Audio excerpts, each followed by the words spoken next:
my brethren, be strong in the Most High, and in the power of his might.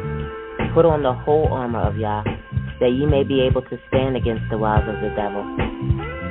For we wrestle not against flesh and blood, but against principalities, against powers, against the rulers of the darkness of this world, against spiritual wickedness in high places.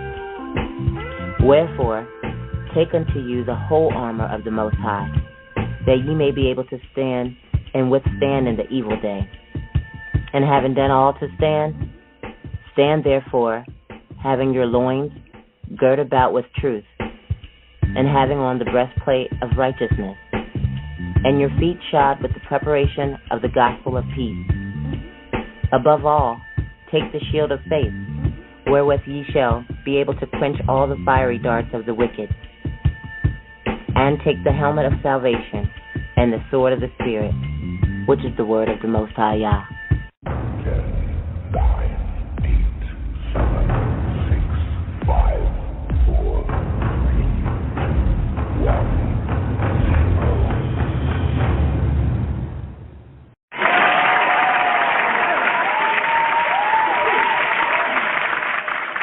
Shabbat Shalom to the set-apart family of the Most High Yah. Welcome to another Sword of the Spirit audio biblical teaching broadcast show.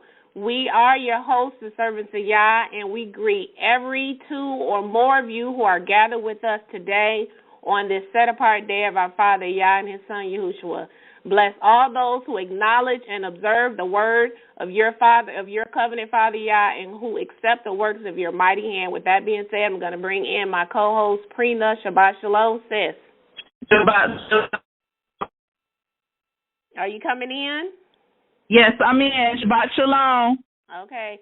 So, how are you today? We got a lot to cover. I am doing well. I am just glad to be a part of, the awakening and being set apart today. I am enjoying my Sabbath.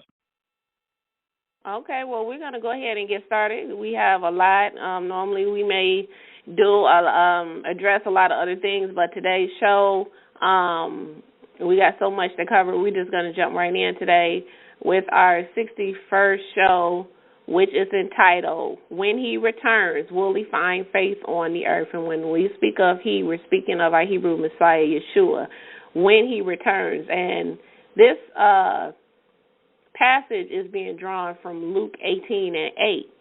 And Messiah, in this particular scriptural verse, he asks a very important question of his disciples as it pertains to the perseverance of the end-time elect and those who are being called out. When the Son of Man, because he's also referred to as the Son of Man in Scripture as well, but when the Son of Man comes, will he find faith on the earth? And no one knows when he's going to return. We don't know the exact day or the exact hour, but based off of the things that we're going to go over today in scriptural prophecies and things that he told us in Matthew chapter 24, we know that the time is near. We know that we are in the end time because of the things that he spoke of that will be happening as in these end times, as well as those things that were happening in the days of Lot, in the days of Noah. We see these things happening again, and we are in the book of Revelation. Prophecy is unfolding before our eyes, and sometimes it's kind of it's almost surreal because we're living in it. We've been reading about it, but we're actually living it. I know my grandparents will say, "Oh, we're in the last days," but no, literally, we are in the last days. And so, when he posed the Messiah, he posed this question and to his disciples, and he wasn't speaking of that time. It was clear that he's speaking of a time when there's going to be great affliction, great suffering, and persecution that's going to be going on the earth towards the people of Yah, and this is preceding his second return, because he said, when he returns, will he find faith? So he's speaking of a time when he knows there's going to be much tribulation and affliction, as in the days of the people in the Acts of chapter 2, the churches with Paul, when they were being thrown in jail, and Brother Stephen, who was stoned to death. And he wants to know no matter how bad it gets, will he find his faithful believers still persevering despite the trials and tribulations? Will they still be enduring to the end, even unto death, as I just spoke of, as our brother Stephen?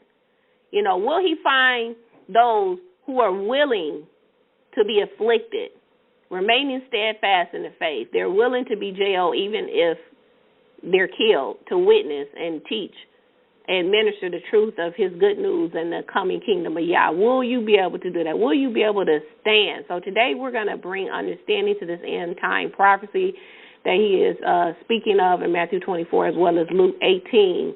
And we're going to reveal the true meaning behind that parable that's spoken of in Luke 18, 1 through 8. And for our State of the Body panel discussion, today's topic is going to be who are the so-called blacks, and particularly the so-called blacks in America, and the root of their hatred. And we're going to discuss the truth and the common misconceptions of a nation of people who seem to have no identity other than being that of a black slave. You know, who were they before they arrived on those cargo slave ships in the Transatlantic Slave Trade? These people labeled as black, okay, and I should say mislabeled as black, they've been hated for centuries. Why? Why are they the one nation of people that seem to be the hated amongst all other nations? Are all so-called blacks and or dark-skinned nations of people African? Now, we're going to answer all of these questions today. We're also going to discuss the negative stigma of being incorrectly identified as black Hebrew Israelite groups or cults, in addition to shedding light on the recent killings of African-Americans, so-called African-Americans, Alton Sterling and Philando Castile, and we want to bring it home and connect the so-called African-American and so-called blacks in America to the scriptural prophecies. We want to show the connection. And so today's State of Body panel discussion is going to be a little bit differently, and I'm going to bring in, we have a special guest co-host who's going to be hosting with us for this panel discussion, Sister Kinnita Johnson-Devoise, and I'm going to bring her in and unmute her so she can come in and say Shabbat Shalom to you all. Okay. Sis, are you in? Shabbat Shalom. Shabbat Shalom. Shabbat Shalom. And so, as I was just telling the people, we're gonna do this State of Body panel discussion in a different format than we usually do the show, because as I was telling my sisters this morning, I don't want this to be just where we're just venting, you know, and we want to actually show you through scripture and just take you through a journey and show the so-called African American, the so-called blacks in America, or whatever label they choose to label us or mislabel us. We want to show you why do we post the things we post? Why are we saying the things that we are saying? Why do you see many of our brethren who have been called black Hebrew Israelite cults or groups? Why do you see many of your own family members and friends who were in Christianity leave? Why are they walking away from it? Why are they refraining from partaking in these holidays and celebrating birthdays and all the things that they loved and cherished and held dear to their heart growing up with you? Why is it that they're walking away? Why is it that we are so-called now black Hebrew Israelites? So we're going to answer all these questions, and we're going to do it in a different format, and we're going to each take different parts. And I'm going to start with who we are, and then Sister Kinnita is going to pick up from where I leave off with what we believe, and then Sister Prina is going to finish us out with who we are not. So, ladies, you ready? Yes, ma'am. All right. So, just beginning, who we are. I want to start off, who is the so-called blacks in America? Who are the so-called African Americans? We have so many different names, and I kind of want to just start from the beginning. I want to take you all through a journey. I cannot do an entire show on who we are. You can go back to our first 2 audio broadcasts, as well as our Who Are the Gentiles. It's a 3-part series, and part 1, who is being facilitated and taught by Sister Autumn Draper. You can go back and check those 3 out, and it can give you more in-depth. But today we're just going to take you through a journey. I want you to, we don't want to just vent today. We want to show you why we teach what we teach, why we share the things that we share, and why we believe what we believe. So with who we are, I want to take you back from the beginning with the Abrahamic covenant, and the covenant that, Yah made. Abraham, showed his faith, okay, when Yah called him out, and he left his land, he left everything, and he walked in obedience with the Most High in Genesis. And he was asked, and he was basically tested, because we know the word says that if you put mother, father, sister, brother before him, you're not worthy of being in the kingdom. He has to be at the forefront of everything. We can't love anything or anyone more than him.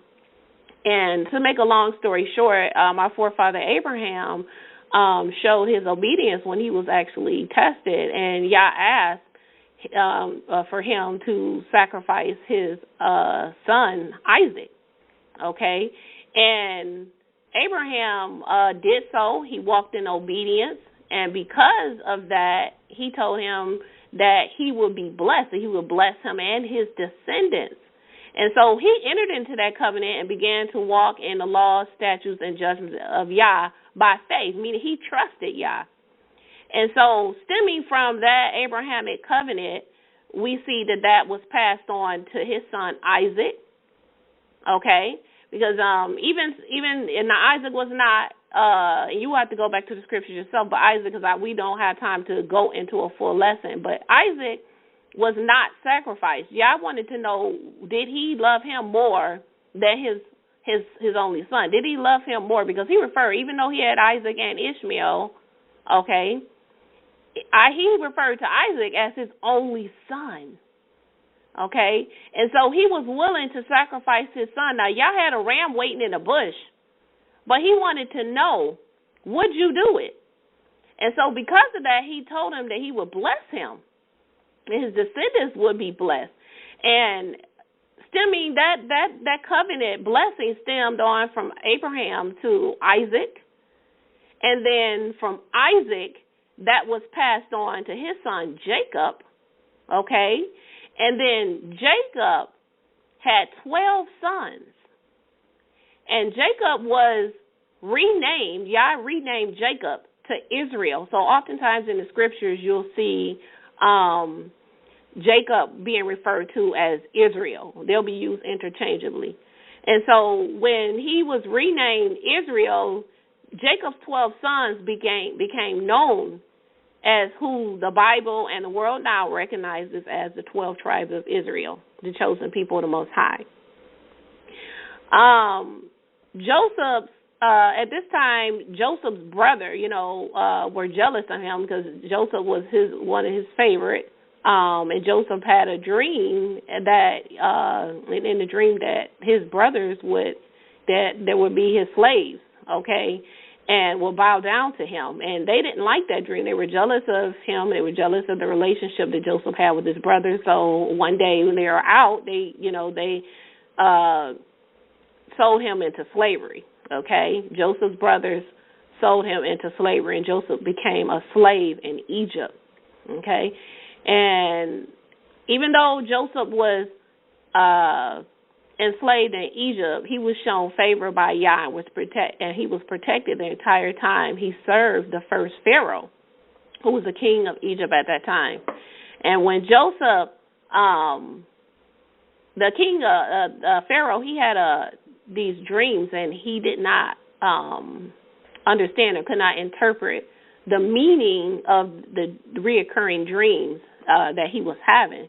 And Joseph was the only one that was able to give meaning to the dreams. And in essence, just to make a long story short, he basically told him that the dreams that he was having was a prophecy of famine that was going to hit the land of Egypt and that they were going to be destroyed. And he was able to give wisdom and understanding and direction to the King Pharaoh to tell him, show him how he would save the land of Egypt from a famine, okay, and how they would be able to survive it. And so because of what Joseph did, Pharaoh appointed Joseph as second in command right underneath him, and he became governor of all of Egypt. So everyone came to Joseph for everything, okay? He was in charge.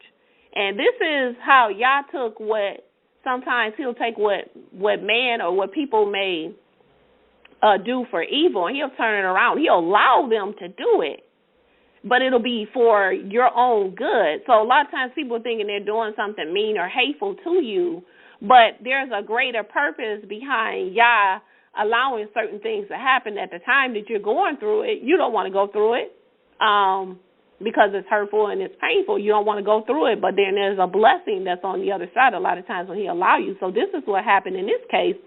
And, you know, because during that time of the famine, his brothers whom sold him into slavery, they had to come to him, but they didn't know who Joseph was, okay?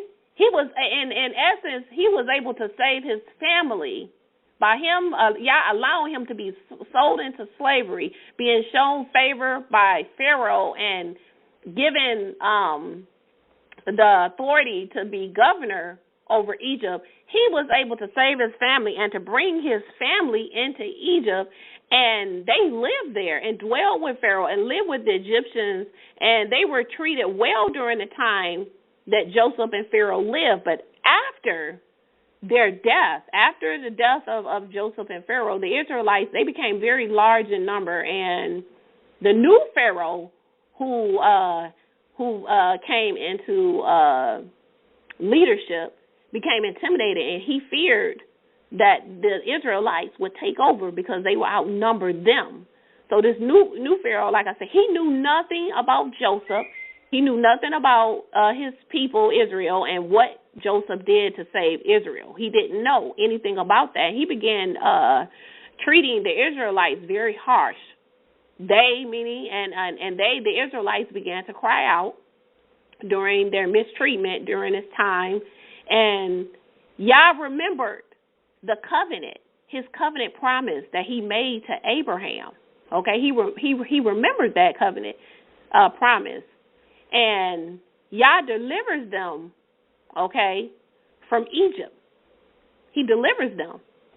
Now, he made a covenant promise to Abraham. He was already espoused, or what you call betrothed or engaged, because he remembered that when they began to cry out because of their mistreatment, okay, with this new Pharaoh who did not know of the great things that Joseph had done and didn't know anything about it. He didn't care about that. All he saw was they're outnumbering us. We got to get rid of them, okay? And so during that time, Yah, again, he remembered his covenant promise to Abraham, and he delivers the children of Israel. He begins to set a plan in motion to deliver them out with a mighty arm out of Egypt, and he brings them out unto himself. Those of you who read the story, you know he's Pharaoh was resistant, but it was Yah's own doing. He hardened Pharaoh's heart so that he could show how powerful he was, because Pharaoh was considered the most powerful in the land. He's like, I'm going to show you. You think he's powerful. Look what I'm getting ready to do. He brought them out. He split the sea, and they walked through, and he brought them unto himself into the wilderness. Now, during this time, he gave them, when he brought them out unto himself, he gave them and presented before them laws, statutes, and judgments and commandments through his servant Moses, and whom he had raised up, Moses and Aaron, who would lead the children of Israel to the promised land, Israel or Jerusalem. Now, during this 40 years that they wandered, because we know they wandered in the wilderness for 40 years, but during the time that they wandered and thereafter, under the leadership of Joshua, once Moses passed on and many others, the children of Israel, and I want to just quickly read, because they made a covenant. and they entered into a covenant in Exodus chapter 19. So if you could just quickly, go to Exodus chapter 19, and we're going to read we're going to begin at verse 3. Exodus 19, verse 3. And Moses went up to Yah, and Yah called to him from the mountain, saying, you shall say this to the house of Jacob. Remember I told you Jacob is Israel, and tell it to the sons of Israel. You have seen what I did to Egypt, and how I bore you on eagle wings and brought you out. So Yah is saying, you go and tell the children of Israel. Because just as a husband, before he becomes your husband, if you're dating, he shows you. Before you get married, he shows you how much he loves you. He's courting you. He's taking you out. He's buying you flowers. He's buying you roses. He's treating you well. He's courting you. He's showing you how much he loves you. If you need help, he's there for you. So he's showing you. Yah showed Israel, and he's telling them, go and tell them. They were crying out. They were in bondage. They were in slavery. They were being mistreated by the second Pharaoh. Go and tell them, you saw what I did. You saw how I broke Pharaoh down. You saw how I split that Red Sea and allowed you to come through, and then closed it back up and allowed their enemy and their soldiers to get drowned in the river. You saw how I brought you out. Nobody else was able to do that. So tell them that. You saw how much I loved you. I showed you how much I love you. I brought you out. When you was crying out, I brought you out. He said, so you've seen what I did to Egypt and how I bore you on eagle's wings and brought you to myself. He says in verse 5, and now if listening, you will listen to my voice and will keep my covenant. So he's pleading with them. He's asking, do you want to be mine? Just as if a man has been courting you and he's like, he's showing you over the time how much he loves you. Now he's like, here's the ring. I'm down on one knee. You saw how much, you know how much I love you. This is what I pledged to do for you. Here is my vow. Will you enter into this marriage covenant with me? Okay? And he says, and now if listening, you will listen into my voice and will keep my covenant. You shall become a special treasure to me above all nations. Listen to this. We will become a special treasure to me above all nations, just as when that man decides to put that engagement ring on your finger to marry you, you become that special treasure, that special woman above all other women. All the other women are a non-factor now because he's putting them away. He's letting you know, I'm putting you up on a pedestal because I want you to be mine and only mine. So he says, you will become a special treasure to me above all the nations, for all the earth is mine. And you shall become a kingdom of priests for me, a set-apart nation. So he has already declared that if we enter into this marriage covenant, that we will be kingdoms of priests. We will be the preachers and the ministers of the earth. We will be set apart from every other nation. These are the words Yah said when he told Moses, these are the words which you shall speak to the sons of Israel. Verse 7, and Moses came and called the elders of the people, and he put all these words before them which Yah commanded. So Yah is giving his vows. He's standing before. He's telling them, I will do this. Just as a husband say, I promise to love you and cherish you and provide for you and take care of you. Okay? He's giving them the commandments, the laws, the statutes, and the judgments, and all the people. So here it is, folks. Here is the marriage covenant. Exodus 19, verse 9. All the people answered together. All what people? All of Israel. All of the people answered together and said, all that Yah has spoken, we will do. Here is our I do. This is our due. This is where the marriage covenant between the children of Israel and Yah takes place. He said, we will do it. Just as a husband and wife stand up and you both exchange your vows about what you're going to do, I promise to be true to you and to love you and to take care of you and provide you, and she says her vows, and then you say, I do, and then you kiss the bride, here you go. This is it right here. And Moses brought the words of the people to Yah. And so at that point, he gave them everything of what was required. And then you see, when you go over to verse 20, he starts giving them the commandments. The first commandment, I am Yah, your Most High, who has brought you out from the land of Egypt, from the house of bondage. You shall have no other gods before me. He begins giving them all of the expectations, and these are stipulations. These were with conditions. There were conditions, people, to loving Yah. There was no such thing as no unconditional love. You don't find that. That's something that they don't made up in the churches and things that they tell you. His love is conditional. Every time when he says something, he says, if you keep my commandments, then I will do this. If you obey my voice. He always starts with if. There is no if there is no conditions. So where are they getting this unconditional love from? So getting back to what I wanted to show you that with the covenant. So, under the leadership of Joshua and many others thereafter, the children of Israel did not keep the covenant. They did not. They stood before and said, all that Yah has said we will do. We will keep your laws. We will keep your statutes. We will keep your commandments. We will keep your judgments. But they didn't do it. They forsook the covenant. They began to worship other gods over and over. No matter how many times he took them back and forgave them when they cried out, when they got their butts spanked up by these other nations. Yah would go before them, deliver the enemies into their hands. Then they would go right back doing the same thing they were doing, worshiping Baal, worshiping Tammuz, worshiping Estar, worshiping Molech, and all the other gods that our people are still worshiping today. They continue to break all the commandments. Every commandment, laws, statutes, and judgments, every one that you can think of imaginable, they broke them. They forgot what he told them in Deuteronomy when he told them, I set before you life and death, blessings and curses. Choose life so that you and your descendants may live. And as we all know, the children of Israel, those people, they chose the curses. So again, I ask you, who are we? Who is the so-called black man in America?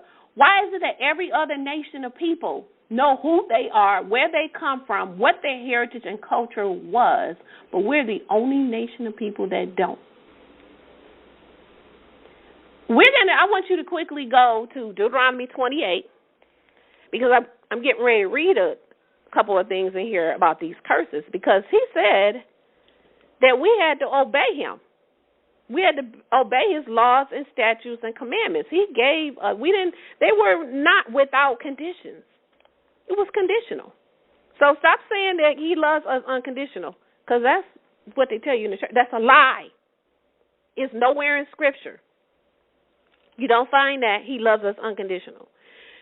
I want to begin reading at Deuteronomy chapter 26, and I'm going to read verses 17 through 19.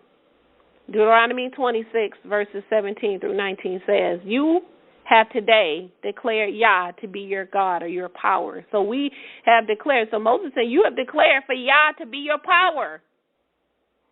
He says, and to walk in his ways and to keep his statutes and his commandments and his judgments and to pay attention to his voice.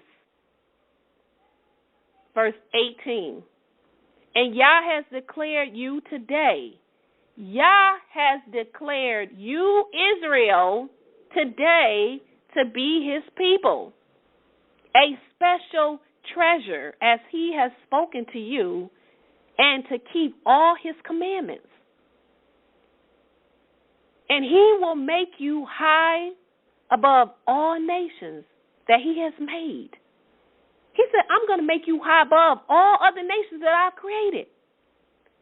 In praise and in name and in glory or high esteem, and that you may be a set-apart people to Yah, your Most High, as he has spoken.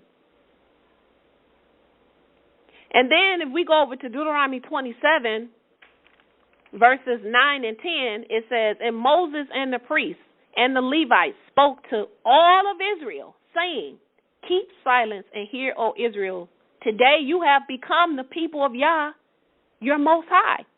Therefore you shall obey the voice of Yah, your power, and do his commandments and his statutes, which I command you today.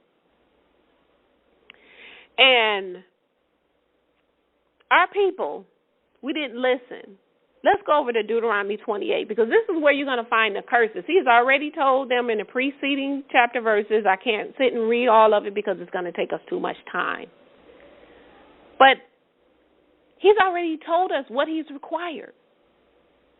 Okay? We've already said all that Yah has said we will do. We entered into it. Verse 28. And it shall be, and I'm reading verse 1, Deuteronomy 28 and verse 1. And it shall be, if carefully you will listen to the voice of Yah, your Most High, and take heed to do all his commandments, which I command you this day, Yah, your power, shall give you to be on high above all nations of the earth. See, they need to get out of here with that we are equal mess, because that's not scriptural. He said that you were set apart from all other nations, that you will be high above all other nations if there's that condition, if you keep his commandments. Israel didn't do that. They didn't do it. He says if you do it, all these blessings shall come on you and overtake you if you will listen. If. There you see that if. If you will listen to the voice of Yah, your power. Then he said you will be blessed in the city and blessed in the field, blessed in the fruit of your body. Blessing will come when you come in and when you go out in verse 6. Yah said Yah will cause your enemies to rise up against you, to be stricken before your face. They shall come out against you one way and they shall flee before you seven. He's going to bless you in your storehouse. He was going to establish you in verse 9 to be a set-apart people to himself, because he said he has sworn to you, if, there we go again, if you keep the commandments of Yah, your power, to walk in his ways. He said in verse 10, all the people of the earth will see that you are called by the name of Yah, and they will be afraid of you. Nobody is afraid of the so-called African-American right now. Nobody is afraid of us. They shake their heads at us. He said you're going to be a shaking of the head among the people when they look at you and see how far you have fallen from where you once were. Preeta has said it. I have said it of other people in the nation. They say, y'all don't know who y'all are. Y'all have no idea who you are. We look ridiculous now compared to who we were. Yah said in verse 11 that you will prosper in goods, in the fruit of your body, your livestock. Why? Because he said he swore to your fathers that he would give it to us. He will open up good treasures to heaven to allow it to rain in our land in its season, to bless all the works of our hands. He says you shall lend to many nations and you shall not borrow. We ain't lending nothing to nobody. We got to go to the other nations to get money. We're the main people getting payday loans. We're the main people got to borrow for businesses when all other nations from all other countries can come here and get a business and don't have to spend a dime out of their own money to get a business started. But we can't do that. We were supposed to be the people that could do this. But again, all of this was conditional if we obey his law, his judgments and statutes and his commandments. He said in verse 13 that he would make us the head and not the tail. He said that you will be only above and you will not be on the bottom. Here's that condition again. If you take heed to the commandments of Yah, your power, which I am commanding you today, to be watchful When you're watching something, you're paying attention to what you're doing. You're not living your life any kind of way you want to. You're not doing what you want to do. He said if you are, take heed to do his word, to keep his commandments, to be watchful to do them. He says in Deuteronomy 28, verse 14, and you shall not turn away from all the words which I am commanding you today. You don't turn away from it. He says to the right, don't go to the left. To go after other gods, to serve them. Verse 15, it shall be, if you will not take heed to the voice, meaning if you will not listen to the voice of Yah, your power, to do all his commandments, his statutes, which he said, I am commanding you today, even all these curses shall come on you and they're going to overtake you. You're going to be overwhelmed by all of these curses. And then he begins listing all of the curses. You're going to be cursed in the cities. Predominantly where our people are, we in the slums, we in the ghettos, we in the urban cities. He said, you're going to be cursed. You're going to be cursed in your cities. All of our cities, most of the time, unless you move up to the suburb, they look run down, abandoned buildings. They're somewhere where nobody want to live. You can't let your children out and play because you're worried about them getting shot. It's not safe. He said, you're going to be cursed by the fruit of your body in 18. We have the highest of all diseases, and many of them are indicators of being the children of Israel. Sickle cell, fibroids, high blood pressure. It's because of who you are, so-called African American. He said you're going to be cursed when you come in and when you come out. He said Yah is going to send you. Not master, not white man, so stop blaming it on them. It was our forefathers that made the covenant. He says that I'm going to be the one that's doing this. I'm going to do this. He said, I'm going to send the curses on you. He said, I'm going to trouble you and rebuke you in all that you set your hand to do, all which you do. He said, until you are destroyed or until you quickly perish because of the badness of your doing, by which you have forsaken me. He said, you have left me. You left your first love. You don't turn your back on me. You entered into a covenant. You married to me, and you going to whoring off. You didn't keep none of my commandments. You breaking them. He says, you shall make the plague thing cling to you until he has consumed you from off the land which you are going to possess. He said, I'm going to strike you with lung disease, asthma, COPD, and with fevers, inflammation. That's what sickle cell is, extreme burning with the sword. And he continues on with the curses. Hemorrhoids, it goes on and on and on. He says, and you will always be oppressed in verse 29. You will always be oppressed and plunder all the days. He said, and there will be no one to save you. Al Sharpton is not going to save you. Jesse Jackson Coon-Behind is not going to save you. Barack Obama is not going to be able to save you. He's not us anyway, but that's another story. Harriet Tubman, because many people Harriet Tubman ain't saved nobody. We're still under these curses. He might might allow them to let up on you for a second, but he said that no one, Martin Luther King, Malcolm X, nobody who so-called rise up, they haven't been able to get the job done. Why? Because he said, this is my doing. If God don't close that door back knowing I'm in the middle of a fire. Okay, they can hear you. Verse 37. And he says, you shall be an astonishment, a proverb, and a byword among all the people where Yah shall lead you. Don't they call us bywords and proverbs? Nigger, coon, African American is a byword. It's a proverb.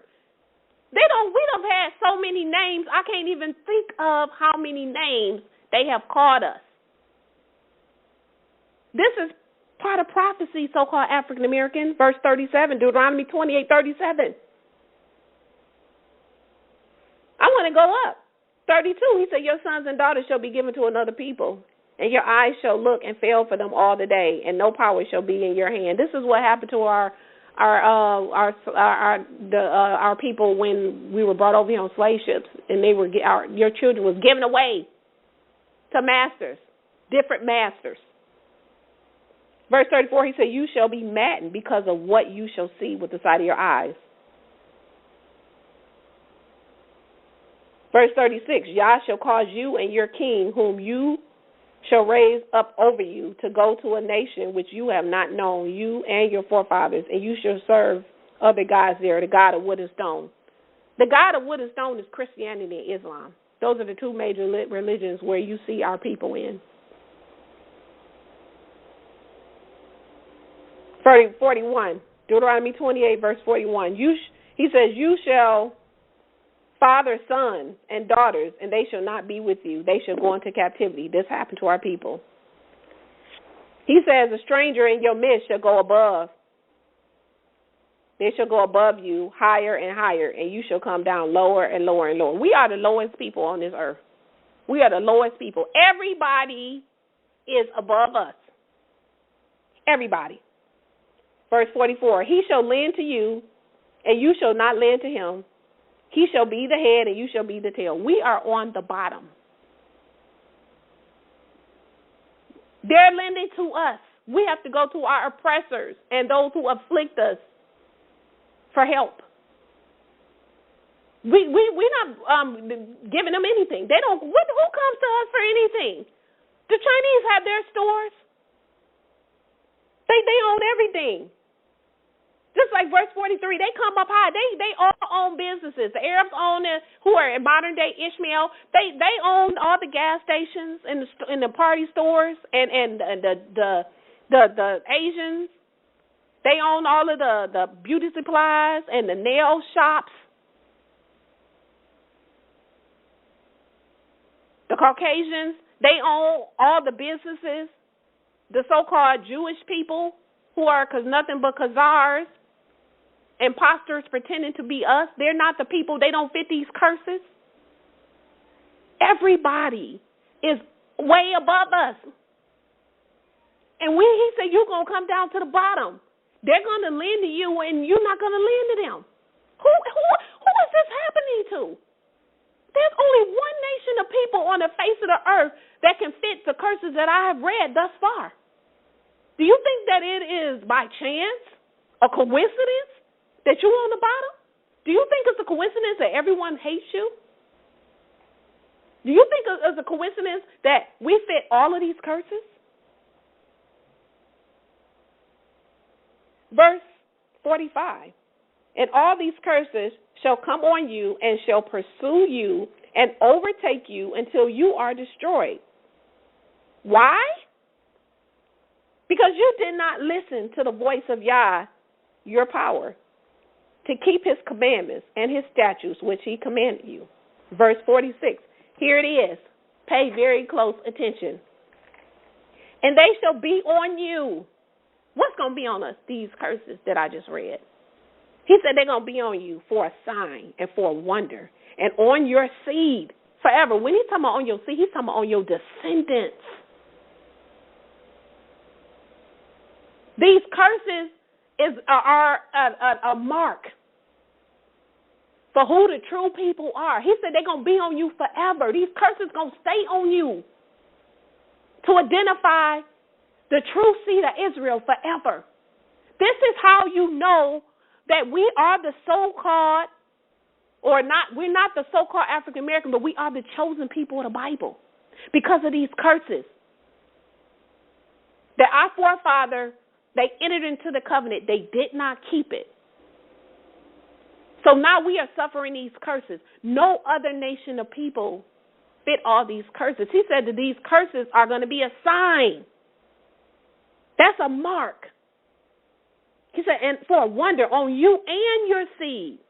Why? Because you did not serve Yah, your power, with joyfulness and with the gladness of heart for the abundance in all things. So since he said you didn't want to serve me, verse 48, you shall serve your enemies whom Yah shall send on you. Who sent on you? Shall master send on you? The white man sent on you? No, he didn't say that. going to be the one that's going to send them on you. In hunger and in thirst and in nakedness and in lack of all things. And he shall put a iron yoke on your neck until he has destroyed you. When we came over here, we had yokes of iron around our neck. And we were naked when we came over here. Verse 49, Yah shall raise a nation against you from afar, from the ends of the earth, as the eagles fly. This is the United States of America. That is our symbolic symbol for the United States of America. A nation whose tongue you will not understand. When we came over here, we did not speak English. We spoke Hebrew. We didn't understand what they were saying. We had to learn this over time. He said, a nation fierce of face, who will not regard the person of the age nor show favor to the young. We see that they don't show favor to the age or the young now by how they're killing our brethren in the street day and night. And he tells you everything that's going to continue to happen. And verse 54, the man who is tender and very delicate among you, his eyes shall be evil against his brother. So he's talking about those. He's talking about our youth. The eye of the black man is evil against his own brother. All we do is black on black crime. All we do is hate on each other. We're crabs in a bucket. We're jealous and envious of our brethren. We don't want to ever see another one of us get ahead. Other nations stick together. But he says your eye is going to be evil against your brother. That's us. That's us all day.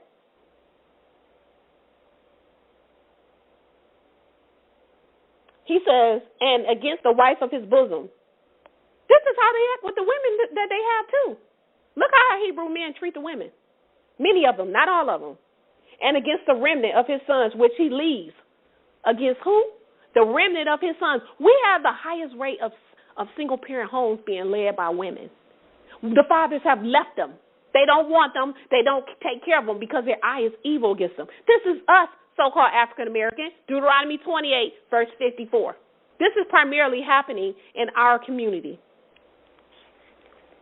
Then he goes on to talk about all of the plagues and the sicknesses that he's going to bring on us, the same ones that he brought on in Egypt in verse 60. And he said that he's going to leave us few in number, and adult men, rather. And verse 63.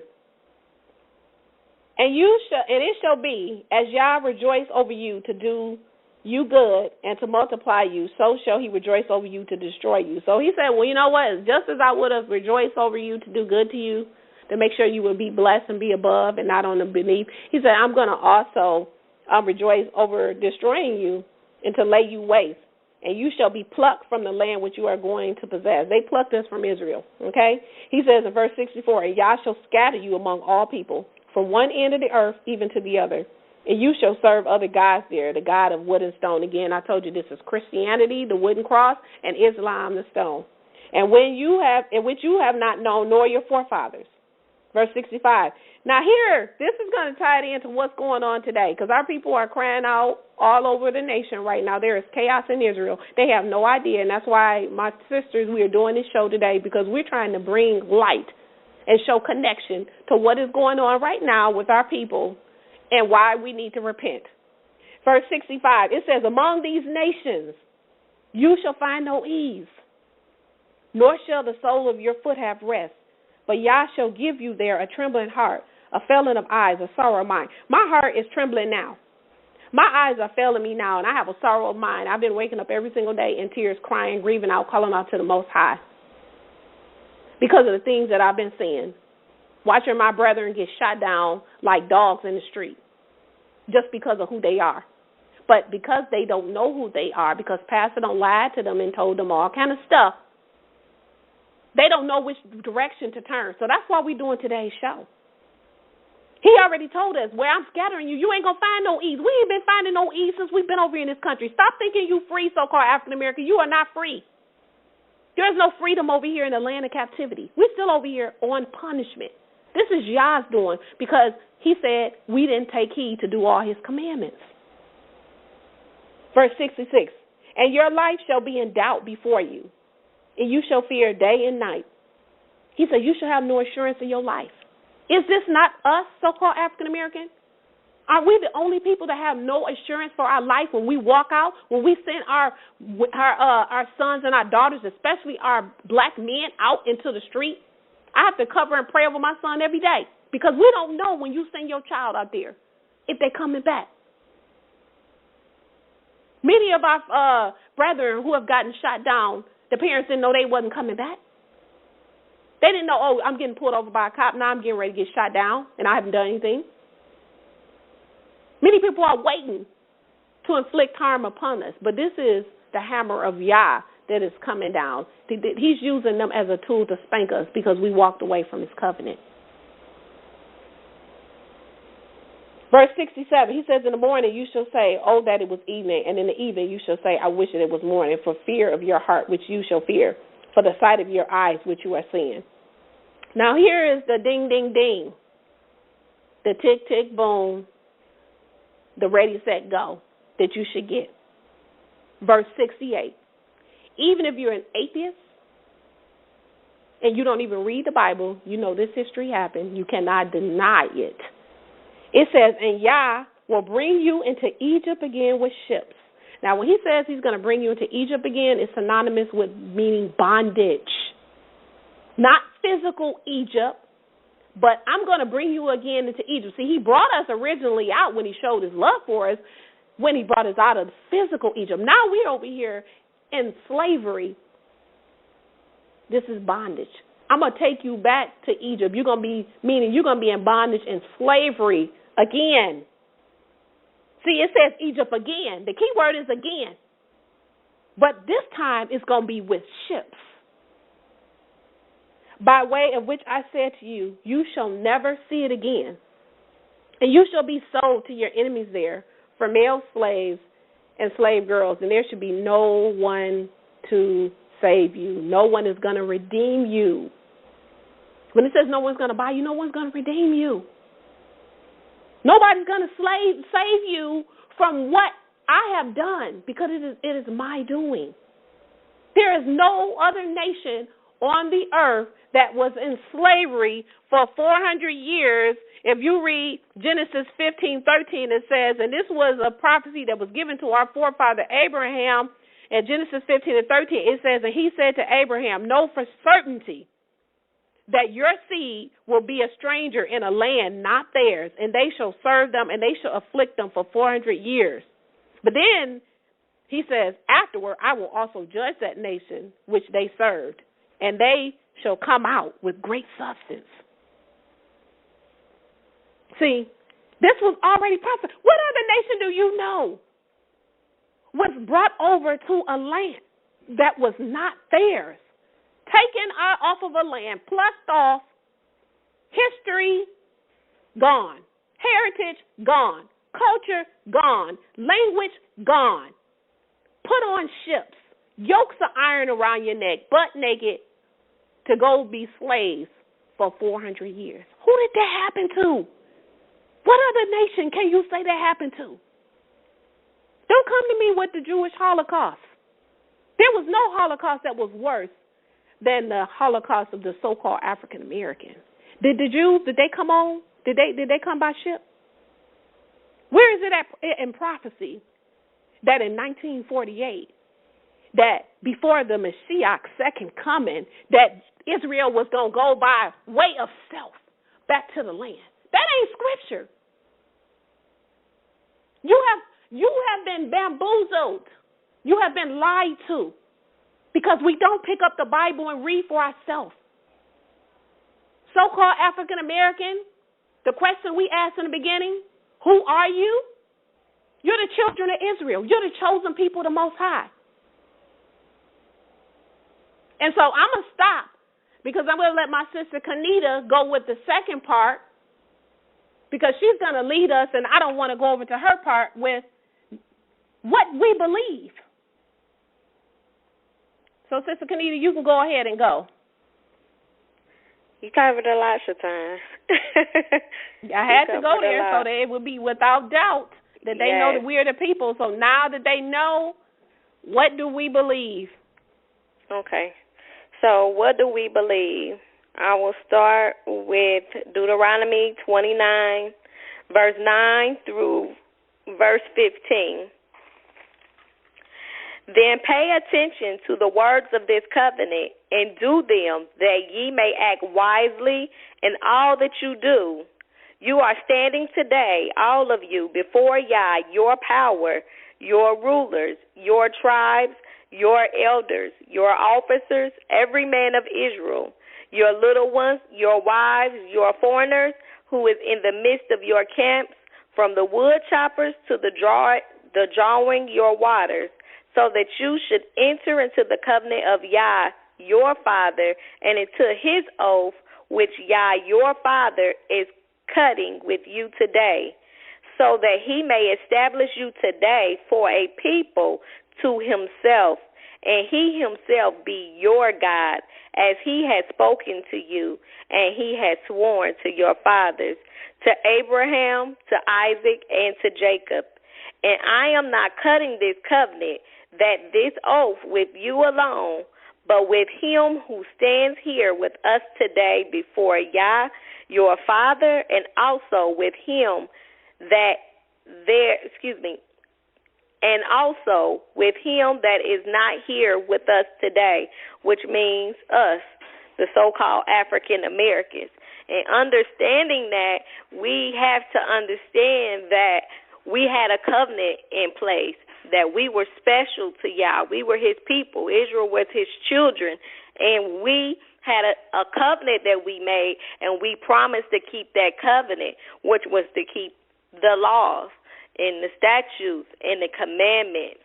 And when we failed to do that, then we began to idol worship and worship after the gods of the other nations. And what we have to remember, even according to Psalms 147, 19, verse 20, he declares his word to Jacob, his statutes and his judgments to Israel. He has not done so with any other nation, and they have not known his judgments. So we must understand that the requirements on what we believe all lines up with our covenant and with us keeping the law, statutes, and commandments. This Bible, or the Torah, that we believe on, is a whole documentation of who we are as a people, who Israel is as a people, from the beginning to the end, from the covenant to the laws, to exactly what we're supposed to do, to our customs, to our feast days, to the way we should live, and to even have prophecy to know exactly what is before us and what's to come, and how we should conduct ourselves as a set-apart people. So when our people begin to breaking those covenants and lusting after the other nations and intermingling with the other nations, then that causes us to worship other gods. That's just like here we're in America, in which we call is Babylon, and we're here living our lives, and not knowing better, due to Christianity and being in the land of our captivity, we take on the customs of this nation. We begin to do the things that they do and celebrate the things that they celebrate. But we do have our own holidays. We have feast days. We have high holy days that we are to celebrate because it was our custom as a people.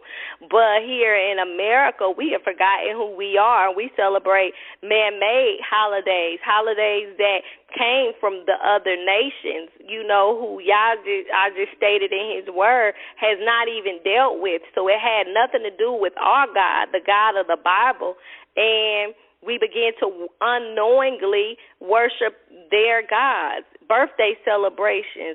That stuff came from idol worship in other nations. It's sowing into the flesh. So Israel never dealt in that. But when we began to be obedient to Yah and the covenant that we made to Yah, and lust after the things of this world and lust after the things and the customs of the other nations, then we fell in disobedience. Because a lot of things that the Hebrew or the Israelites believe that this world think is hate is not hate. It's just, scripture. We are not to intermingle our seed with other nations. I mean, it just never was supposed to be, because Judah was set apart. The 12 tribes, those 12 children, we were set apart, so we were to live a certain way. We're not to, intermingle with the other nations, marry after the other nations, because the inheritance is always supposed to come back to our people, which is Israel, or Jacob's children. We ought to keep our customs. We are to keep the law, statutes, and the commandments.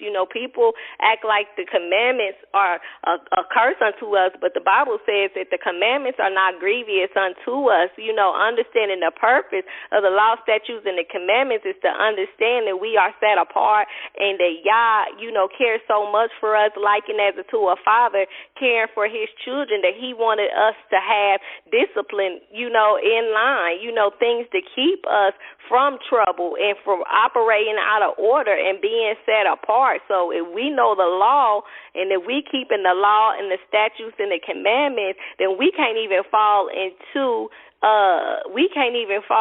deception. But when you listen to Christianity and when you follow after this world, then and adhere to the law has been done away with, then we miss out, on the things that Yah has protected us from, and then enter in his chastisement, which are the curses that are upon us even right now today. But if we honor the law, it'll keep us right in alignment with the covenant in the marriage that we made with, our Father Yah. It's just like when a husband and wife get married and you promise to honor and obey through sickness and health, all those things. So when you veer off with that, then you're leading yourself into destruction. When you adhere to the promises that you kept and honoring your marriage, then you are in a situation to where you're going to have a successful and a prosperous marriage. When you deviate from that, then you put yourself in a situation to cause judgment upon yourself, which the children of Israel has done. So it's just a separation from the world and paganism and idolatry that we walk in and we operate in, because we are set apart and because we are called to be separate, and we understand that we come from a royal lineage, and that we cannot keep the customs of the world, and that if we want salvation, we have to have obedience, and our obedience is showing, our love for Yah. So I have one more scripture I want to share with you all. Sorry for the delay. No problem. We listening. We being fed today. So Amos 3:2 says, "You only have I known of all the families of the earth. On accounts of this, I will punish you for all your iniquities." So we see these other nations, and they doing everything under the sun. They living lawless. They're prospering. They're doing whatever they want, and there's seemingly no judgment falling upon them. It's because the customs, the law and the statutes and the commandments, he hadn't given that to the other nations. This is for Israel. These are the things that we believe on. These are the things that we reverence to keep us in alignment with the covenant that we made with our God. So the punishment and the judgment that is before us is because it's likened to a father dealing with his children. That's just like with your friends next door. They can be out all night. They may curse their mother out. They may trash the house. But as for you, when you at home, you already know that your mom and dad have certain rules in place, and you are not to deviate from those rules, or it's consequences. So it's consequences in line for our disobedience, and you can't look to your right or your left at what the other nations is doing, because he have not dealt with them. They know not your God. Y'all, the God of that Bible, they know not your God. That God that they pray to or they speak of or speak to you about is not your God, which is the God of the Bible, Israel. This is what it's all about. When you see Israel or Jacob interchangeably in that Bible. That speaks of us, the so-called African Americans. If you see any other nation, it's just letting you know as it pertains to them coming in contact with us, not for us to do what they do or take on what they're doing or think as they think. We have our own culture, our own mindset, and our own way of living, but we have lost that, and now we have to really repent and be restored back unto that. That's the only way, because outside of that, you live in a Yah-less life if you're not keeping your laws, statutes, and commandments. Keeping those laws, statutes, and commandments actually is the only thing, the only way you show Yah you love him is by obeying. He said, those that love me keep my commandments. So that's what children of Israel do. That's keeping the covenant. You know, it's not to be grievous towards us. It's actually to bless us and to get blessings unto us. You know, in Deuteronomy 28, the first part of the chapter, I think it's like 1 through 15, lets you know what the blessings is for your obedience, and all the way down, it lets you know what the consequences is for your disobedience. And what we see right now here in America is letting us know that we still in error, and the reason what's going on with black folks in America even today is because of the curses that are upon us from disobedience from our forefathers, because that covenant made, it wasn't just for them, it was generational. So now we suffer the generational curses. Praise Yah, sis, for that. Okay, well, we're going to have Prina now go into who we are not. Okay, so we are not the so-called black or African American, or we are not labeled or should be lumped as just African. You know, we saw from, heard from Shaitan, you know, identifying who the so-called African Americans are in scriptures based on the signs and the wonders that has been upon us. So to dispel that myth, and I just want to just say this, you know, we are given the name so-called African American, but you cannot be an African and American. You just cannot come from two distinct separate places on the earth, one a continent and one which is a country. We know that we have 7 continents. Africa is one. So as the USA or Mystery Babylon is considered, you know, North America sitting on a continent.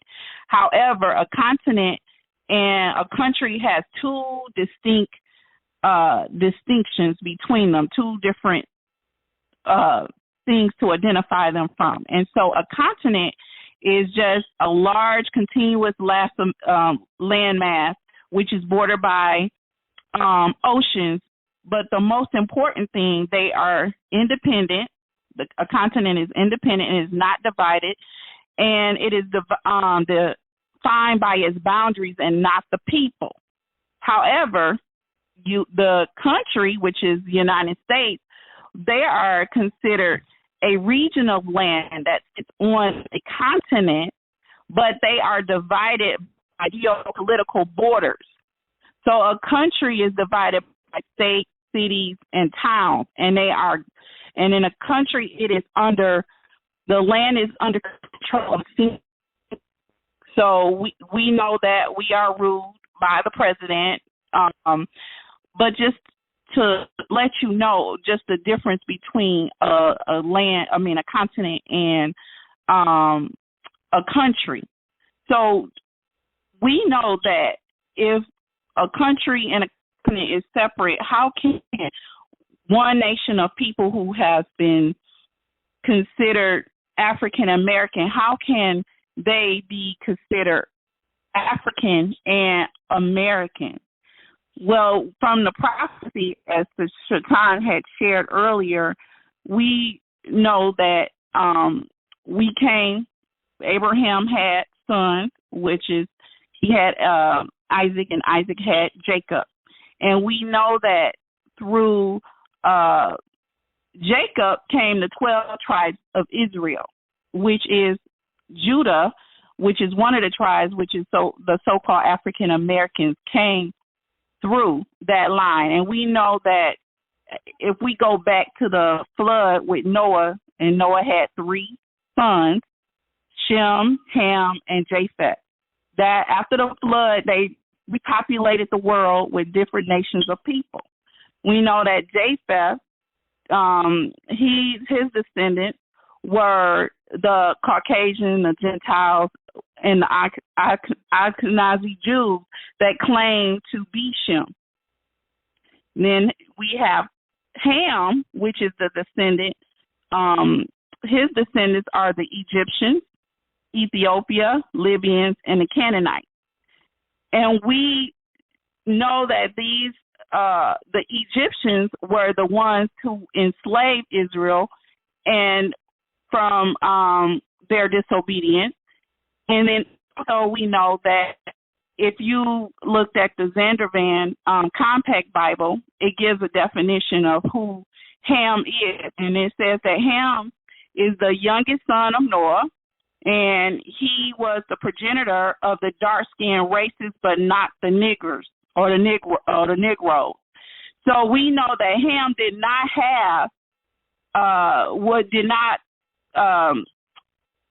have the descendants of the so-called African Americans.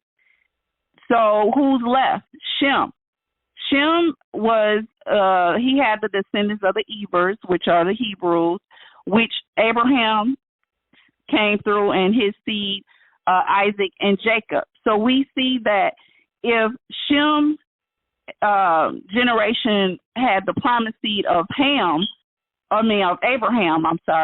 how can the African Americans be either, or how can you identify yourself as, or how can you say that you are African, which Ham had the Africans? So they are in no relation to one another. So we see that Shem is the seed of the promised seed, which Jacob came through, which is the 12 tribes of Israel, which is Judah is one of the tribes of Israel. And just,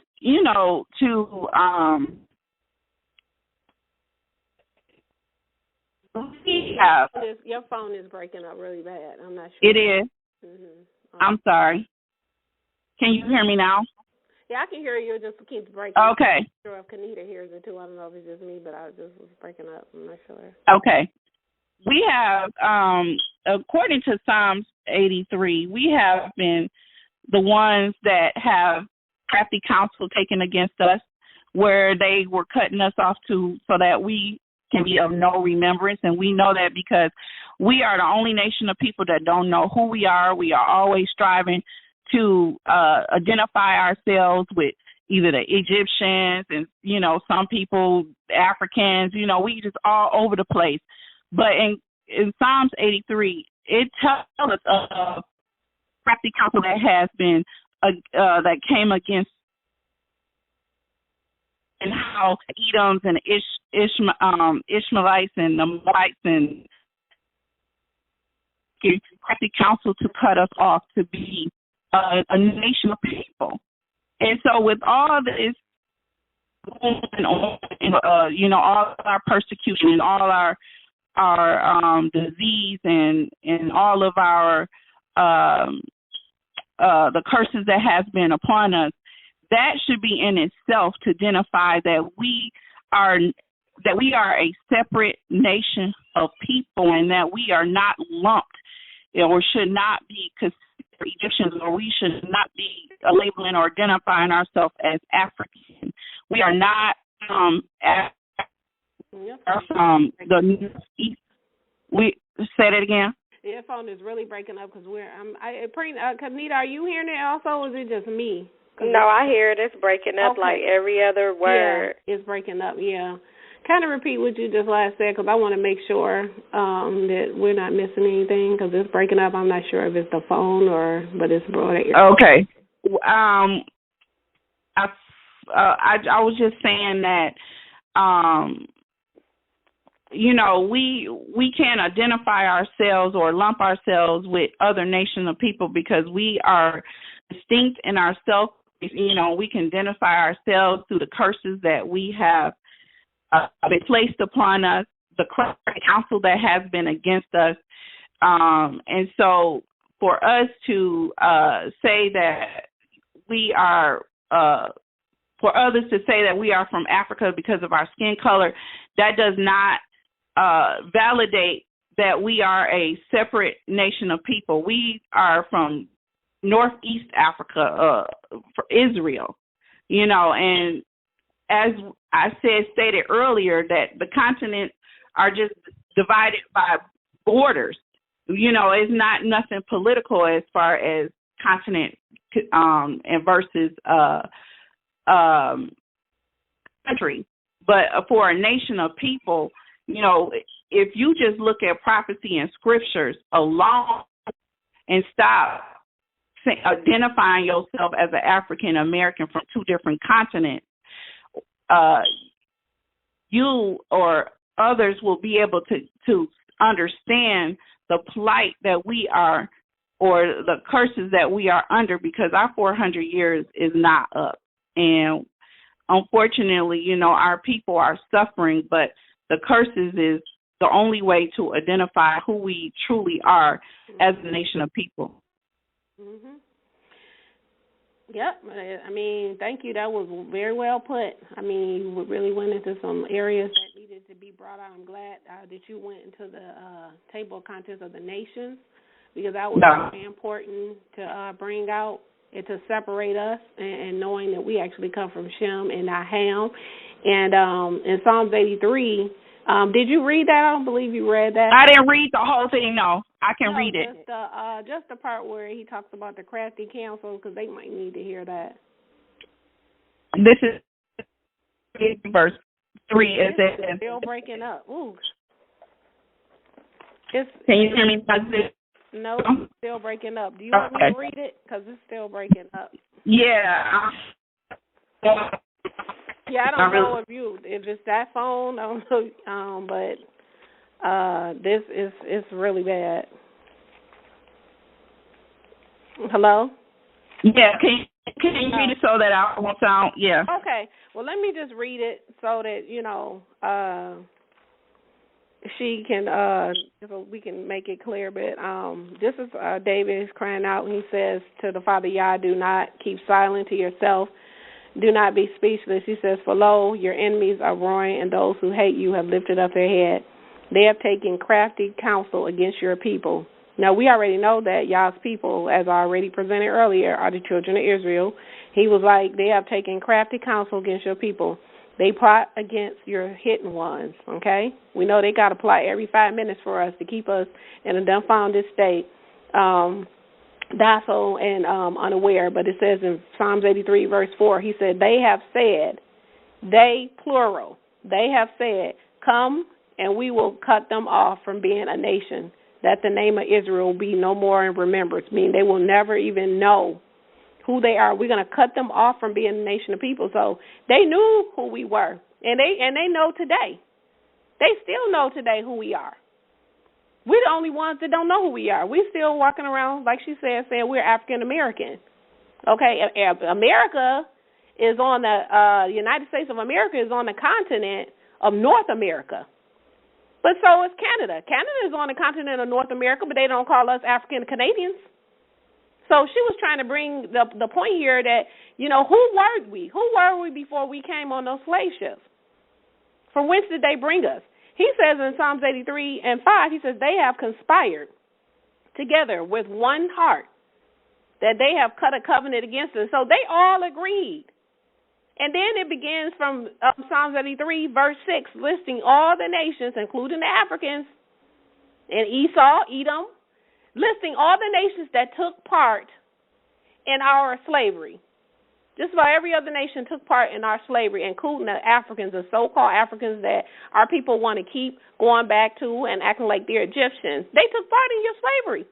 They took part in you coming over here, yet you want to continue to identify yourself as them when you're not them. They're Ham. We're not Ham. So there was a plot that has been put in place a very long time ago to make sure that they will wipe out no more remembrance of who we were. And as Sister Kinnita said, they did that when they brought us over here. They gave us their God, Christianity. We didn't have a religion. We never had a religion. We just had the book, His law, His teachings, and His instructions. The Bible was our history book. It was then, and it still is now. It hasn't changed. And so that's the reason why we're in the condition that we're in now. We kind of want to, ladies, I kind of wanted to bring and kind of shed some light. You kind of give your thoughts on the recent tragedies of Alton, Sterling, and Philando, Castile, in this Dallas police shooting. But I want to play this quick audio clip about Jacob's trouble, and then we'll come right back.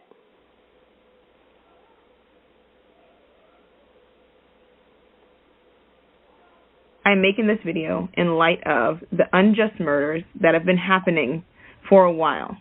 Now, what's happening more recently is that they seem to be closer together and more intense. And if anybody is at all aware of the process of birth, I'm a mother, so I am, and I'm pretty sure other women are, it happens like that. There's pre-labor, which are called Braxton Hicks contractions. And they are contractions that are not real, and they're not going to cause you to go into labor, but they happen so that your body can begin to prepare for this time that is to come. And so they don't really hurt, but they make you stop and they make you focus on them.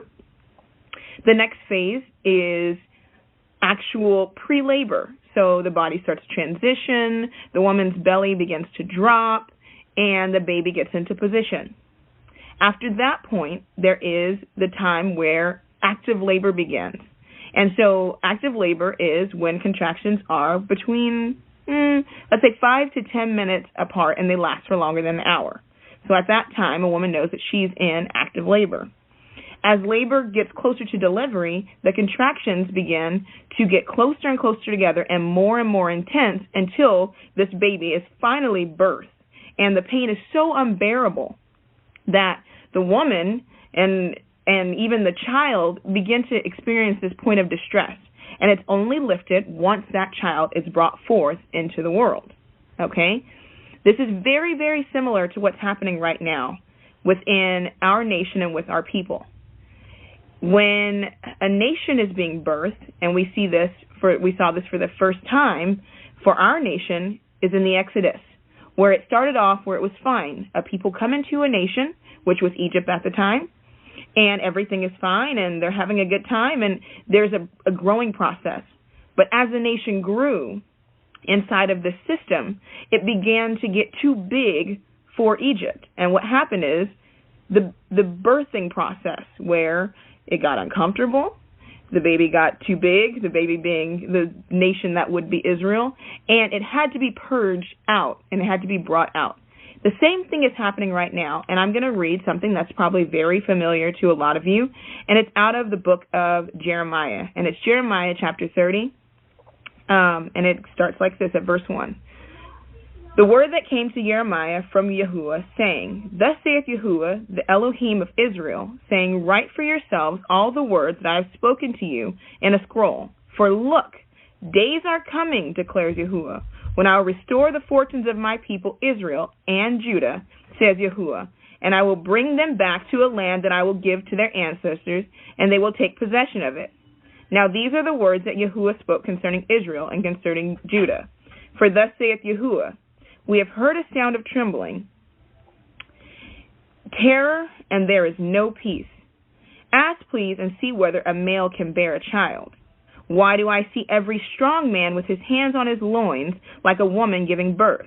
And why are all their faces changed to paleness? Alas, for the day is great, and there is none like it. And it is a time of distress for Jacob, yet from it he will be delivered. And it will happen on that day, declares Yahuwah of hosts, I will break his yoke from your neck, and your bonds I will tear to pieces. And strangers will no longer let him work as a slave, but they will serve Yahuwah their Elohim, and Dawid their king, whom I will raise up for them. But you must not fear my servant Jacob, declares Yahuwah, and you must not be dismayed, Israel, for look, I am going to save you from afar and your offspring from the land of their captivity. And Jacob will return, and he will be at rest, and he will be at ease, and there will be no one who makes him afraid. For I am with you, declares Yahuwah, to save you. For I will make a complete destruction of all nations to which I scattered you, but I will not make a complete destruction but to you. And I will chastise you to the measure, and I will not leave you entirely unpunished. For thus saith Yahuwah, your injury is incurable. Your wound is overcome by sickness, and there is no one who pleads your cause, for your boil there is no healing for you. All your lovers have forgotten you. They do not care for you. I have struck you with the blow of an enemy, the punishment of the cruel, because of the greatness of your guilt, and your sins are numerous. Why do you cry because of your wound? Your pain is incurable. Because of the greatness of your guilt, your sins are vast. I have done these things to you, therefore, all those who devour you will be devoured, and all your foes, all of them, will go into captivity, and those who plunder you will be plundered, and all those who plunder you I will make as a plunder. For I will present healing to you, and I will heal you of your wounds, declares Yahuwah, because they have called you an outcast, saying, it is Zion, there is no one who cares for her. Thus saith Yahuwah, look, I will restore the fortunes of the tents of Jacob, and I will have compassion on his dwellings, and the city will be rebuilt upon this mount, and the citadel fortress stand on its rightful site. And thanksgiving and the sound of merrymakers will come out of them, and I will make them numerous, and they will not be few. And I will make them honored, and they will not be lowly. And their children will be as of old, and their community will be established before me. And I will punish all their oppressors, and their noble will be from them. And their ruler will come out of their midst, and I will bring him near, and he will approach me. For who is he that would pledge his heart to approach me, declares Yahuwah. And you will be to me a people, and I will be your Elohim. Look, the storm of Yahuwah, wrath has gone forth, a whirling tempest. It will whirl upon the head of the wicked. The burning anger of Yahuwah will not turn back until his doing, and until his accomplishing the plans of his mind. In the last days you will understand it. People, we are living in these times, and there is no other explanation. You can try and search and find and plead with the land of your captivity for your freedom and for your rights, but it is not so. This is a time that is at hand. It has been prophesied, and it will come to be. If you go back throughout history and watch and follow the prophecies of this book, they are real and they are true. And this is the time. There is nothing that's going to save this nation of people but to be birthed and brought forth out of their captivity. Shalom. All right, ladies. Yes. Can you hear me? Yes. So what are your thoughts on that? It was profound. I can't hear you. Nope, can't hear you. You might have to use, I'm not sure if you're able to hear from Autumn's phone. Allow her to hear from yours, and I can unmute you, but I can't hear you. Okay. Give me a second then. Mm-hmm. So, Kinnita, what are your thoughts on the video, the audio clip that we just heard? In short, like Prina, I think was going to say, it was just so profound. So much of what she said was just true.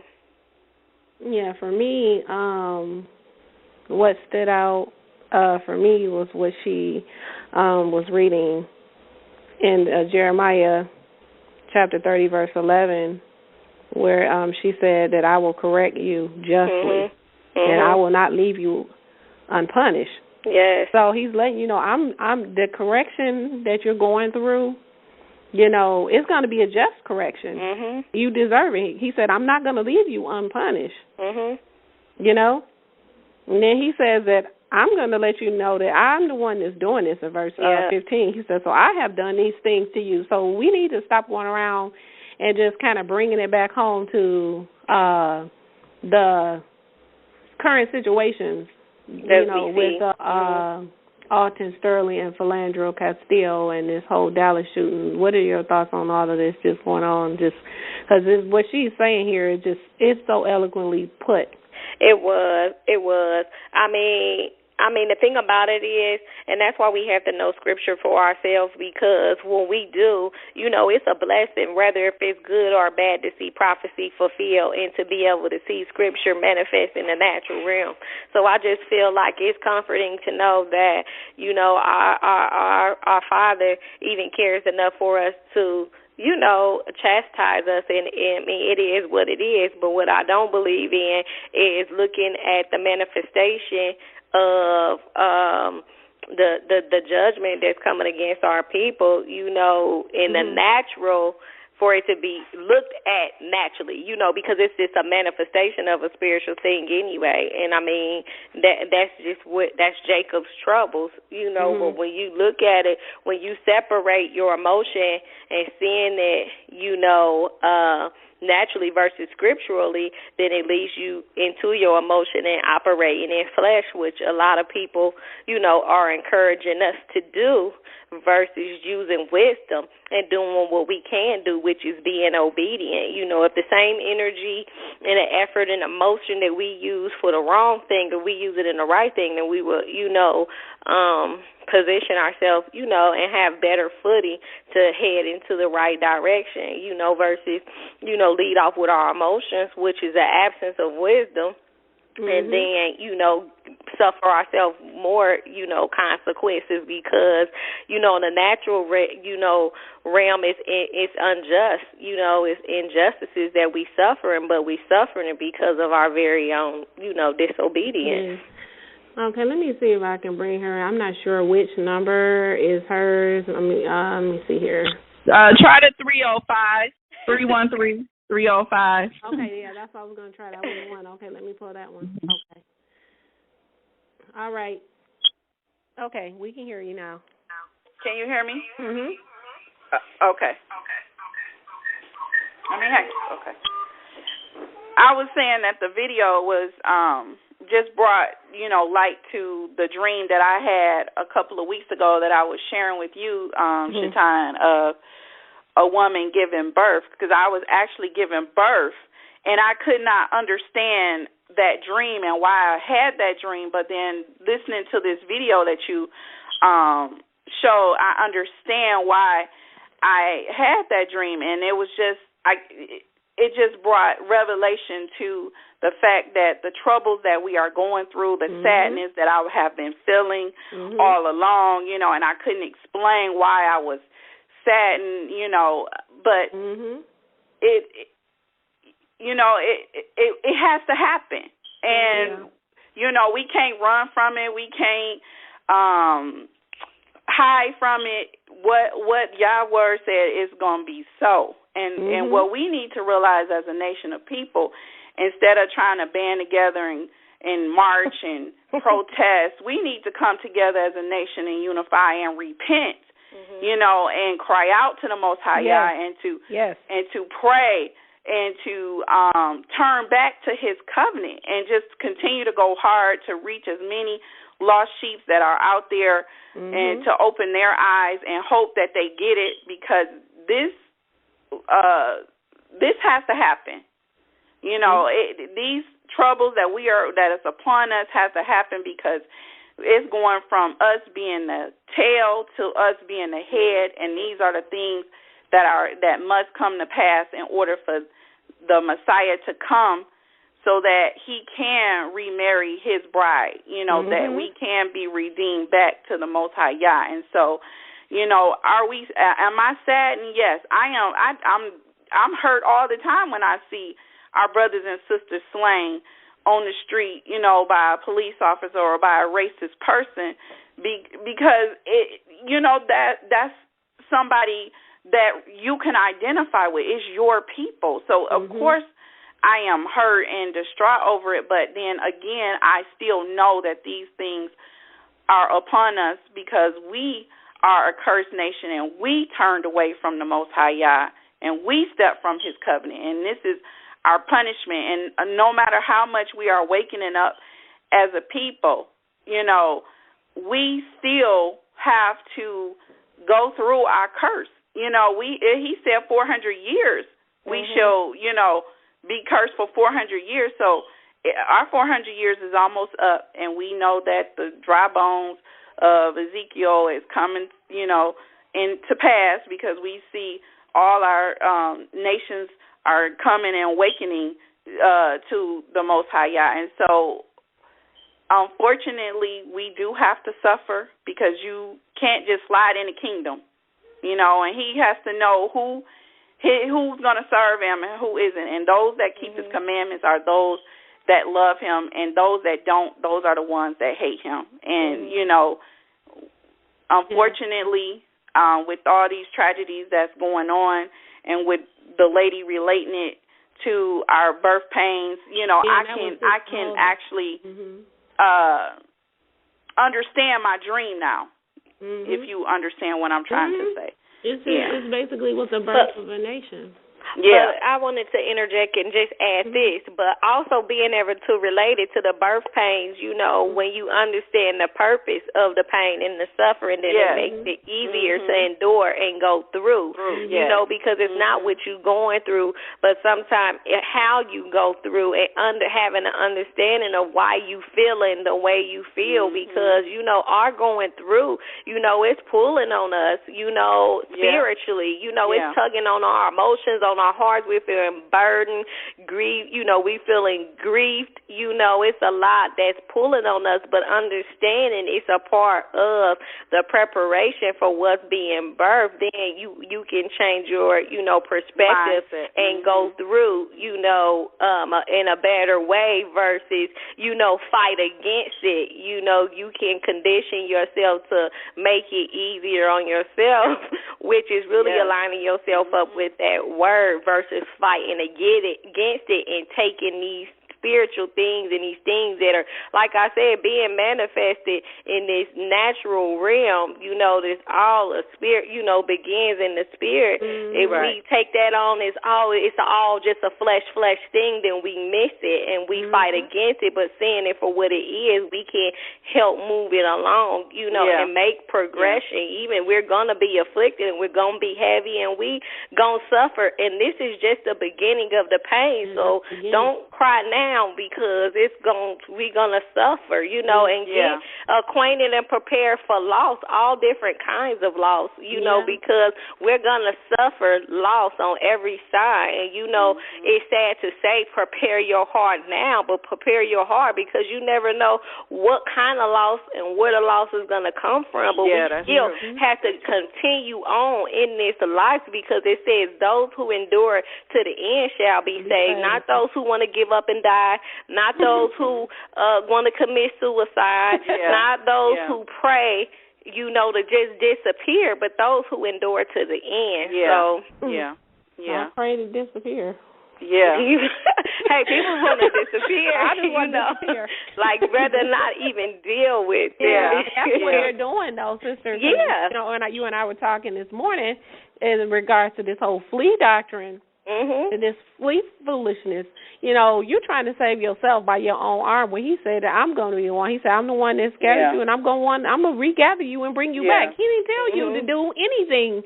You on punishment. Just like I was telling Kinnita this morning, you're going to mess around like they did in, Jasper 75 and get destroyed. They tried to leave punishment before it was time, and Yah said it was evil in his eyesight because they tried to escape punishment. And he killed hundreds of thousands, all except for 10 that was able to go back and to tell the rest, look, we need to sit down somewhere, because the rest of our brothers, they gone. He's not playing with you. When you are on punishment, I'm just listening and watching a lot of the news feeds and just the news, and just hearing our people now acting in complete utter ignorance. They're not operating in wisdom. They're operating out of the flesh. I'm seeing people posting, talking about let's all gather up and go all down. I'm like, go on ahead and go on down there. What are you, my husband, what are you going down there to do? To get shot up? What are you going to do? So you can have your children be fatherless and your wife be husbandless? and leave her as a widow and your children fatherless? Is that what you want to do? You can't fight against what is happening because we have already read over and over, and also as you just heard by Sister Huldah, that this is Yah's doing. Yeah. He said that I'm the one that's doing this. I want to read this. I also a post that she had up. She said the Bible has the only rhyme, reason, and prophecy and answer to a time where so many people of color are at a loss for words. More and more of us will continue to die until these pastors teach our people to whom the Bible was written to cry out. As long as Israel stays asleep, more will perish. Jacob's trouble is not only to purge, but to wake asleep people to the only remedy for their oppression. Come back to Yahuwah while the blood is still running warm in your veins, because the birthing pains of true Israel have begun. And that's what's happening. A nation is being birthed forth. But everybody that's of Israel is not Israel. We need to make that perfectly clear. There are some moles and there are some sellouts in Israel. People who are willing for money to hand our people over. Basically, what's happening now, we're seeing all kind of foolishness, all kind of theatrics. I call them new line cinemas, propagandas that are being put out there. We got all these paid crisis actors to create order out of chaos so that they can get this new order. They already got the concentration camps fully operational, waiting for us to clown and act a fool. And we're playing right into their hand. They're baiting us to draw us out. We've been seeing, like Kinnita, we were just talking about the CNN interview that they did with one Hebrew Israelite camp, and they're already labeling us as hate groups, calling us Black Hebrew. First of all, we're not Black Hebrew Israelites, so hopefully we have been able to dispel that myth today. We are the children of Israel. We are the true descendants of Abraham, Isaac, and Jacob. Okay? And right now what's happening, because when Israel is, just like when you first wake up, you're not clear. You got to wipe the sleep out your eyes. Sometimes I'm stumbling a little bit just to get my vision clear, just to wake up. You need a second. We're waking up, and we're waking up in pockets all over the four corners of the earth. So we all over the place. There's confusion. There's all kind of doctrines. I mean, our people, we don't know what to do, and that's why we're doing this show, to try to bring it back. Just like as the dear sister said, we're being purged and we're being awakened. And I want to read Haggai chapter 2, verses 4 through 9. It says, "Yet now be strong, O Zerubbabel, said Yah, Jerubbaal, and be strong, O Yahshua, son of," these names, they be having some names for you in the Bible, the high priest. "Be strong and work. All people of the land, says Yah, for I am with you, declares Yah of hosts, with the word by whom I covenanted with you when you came out of Egypt. So my spirit stands among you. Do not fear, for so says Yah of hosts, yet once, it is a little while." He says, "I'm going to shake the heavens and the earth and the sea and the dry land, and I will shake all the nations, and the desire of all nations shall come. And I will fill this house with glory, says Yah of hosts." He says, "The silver is mine, the gold is mine, says Yah of hosts. The glory of this latter house shall be greater than that of the former, says Yah of hosts. And in this place I will give peace, says Yah of hosts." So he's saying that the latter, what's getting ready to come later, just like she said, there is the birth of a nation that's getting ready to be brought forth. But before he can bring that nation forth, because he said it's going to be greater than what Israel was before. It's going to be greater. But he says, "I'm shaking the heavens and the earth and the sea and the land." He's doing some shaking right now. He's shaking stuff up. Y'all need to know who's for him and who's not for him. He needs to know. Many of you are going to be tested. You're going to be tried. You're going to go through persecution. You're going to be suffering affliction. And everybody is not going to remain, because that's going into my lesson that I'm getting ready to do. But he's shaking up some things so that he can see who's going to remain, who's going to stand. That's what's happening right now in Israel. We already know whether 2/3 are going to die off of our people of Israel going to be destroyed? Mm-hmm. Everybody that's Israel is not of Israel is not Israel. We're going to have some rebels that when they got to go under the rod, they're going to be, y'all's not getting ready to go for none of that stuff. A lot of we want to say that we are not, and this is something that I need to say, we are not Black Hebrew Israelites, and we are not those people that they're trying to put out there on TV, stand out there with these Ninja Turtle outfits on, with all this get up from whatever planet they come from, stand out there screaming and yelling at people, talking about hate the white man, everybody that's not black going to hell. We're not a black supremacist group. We're not a cult. We're not anything. Only thing that we do is keep this word. This is what we keep. So if you're calling us a cult, then you calling this Bible a cult. Because many of you say you believe in this Bible, but much of Christianity we know you don't believe in it. Because you don't uphold a lot of the things that are in there. You're teaching all kinds of doctrines that can be found nowhere in Scripture. As Kinnita said, you've taken on the celebrations of the heathens, and then you call them our celebrations. But then when we speak about the feast days, you shun us. How is it that we are in a cult when all we're doing is keeping the Bible from Genesis to Revelation? How is it that when we're in a cult and you're the one that's doing nothing that's in this Bible, nothing that's in there, but yet we're in a cult? If all else, I would say that you're the one that's in the cult. You need to evaluate who the God it is that you serve, because it's not the God of this Bible. If we're talking about from Genesis to Revelation, you must have a different Bible. We're talking today to those of you. We're not talking to atheists today, because we're not throwing our pearls before swine. We're talking to those of you who say that you believe that the Bible is the authoritative word of God, or Yah. If you believe that, this is the book that you open and crack open at church every Sunday, then why is it that you don't keep anything that's in it? Why is it that you are allowing your pastor to teach you that's nowhere found in Scripture? Anything you ladies want to add? I was just also saying that, I see a lot of, people that are allegedly awakened to the truth really need to pray for a spirit of discernment, or a stronger spirit of discernment, because I feel like they're easily even being, fooled by the propaganda that's even been laid out there by the media and entertaining and playing right into it, when blind Bartimaeus can see that there's some deception there, and they playing right into it when they already know.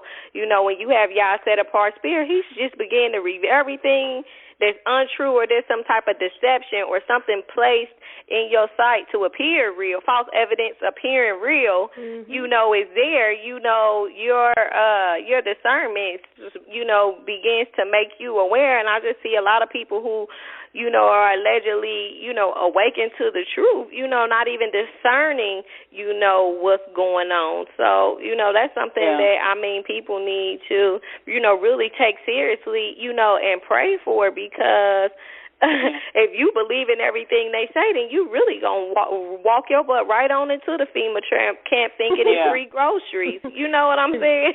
And so that's just something, that I wanted to say. The discernment is not in place, and everybody, like Shaitan said, who says, they're Israel, it's not Israel, and enemies will be within our camp. So don't think, because people are walking around here with these changed names with Yah and Israel this and all this and that they are, who they say they are, because there's many apostles, among us, and we had to, test people by the Spirit and against the word of Yah, and that's just flat out, because, your sister or your brother, whoever, members of your very own family, will deceive you and turn you in, to be killed, so we have to be mindful of that, especially in these, in these times that we see what's going on right now. We have to be really mindful of that, aware of that, and test everything and everybody. Nobody is really off limits. So I just wanted to put that out there.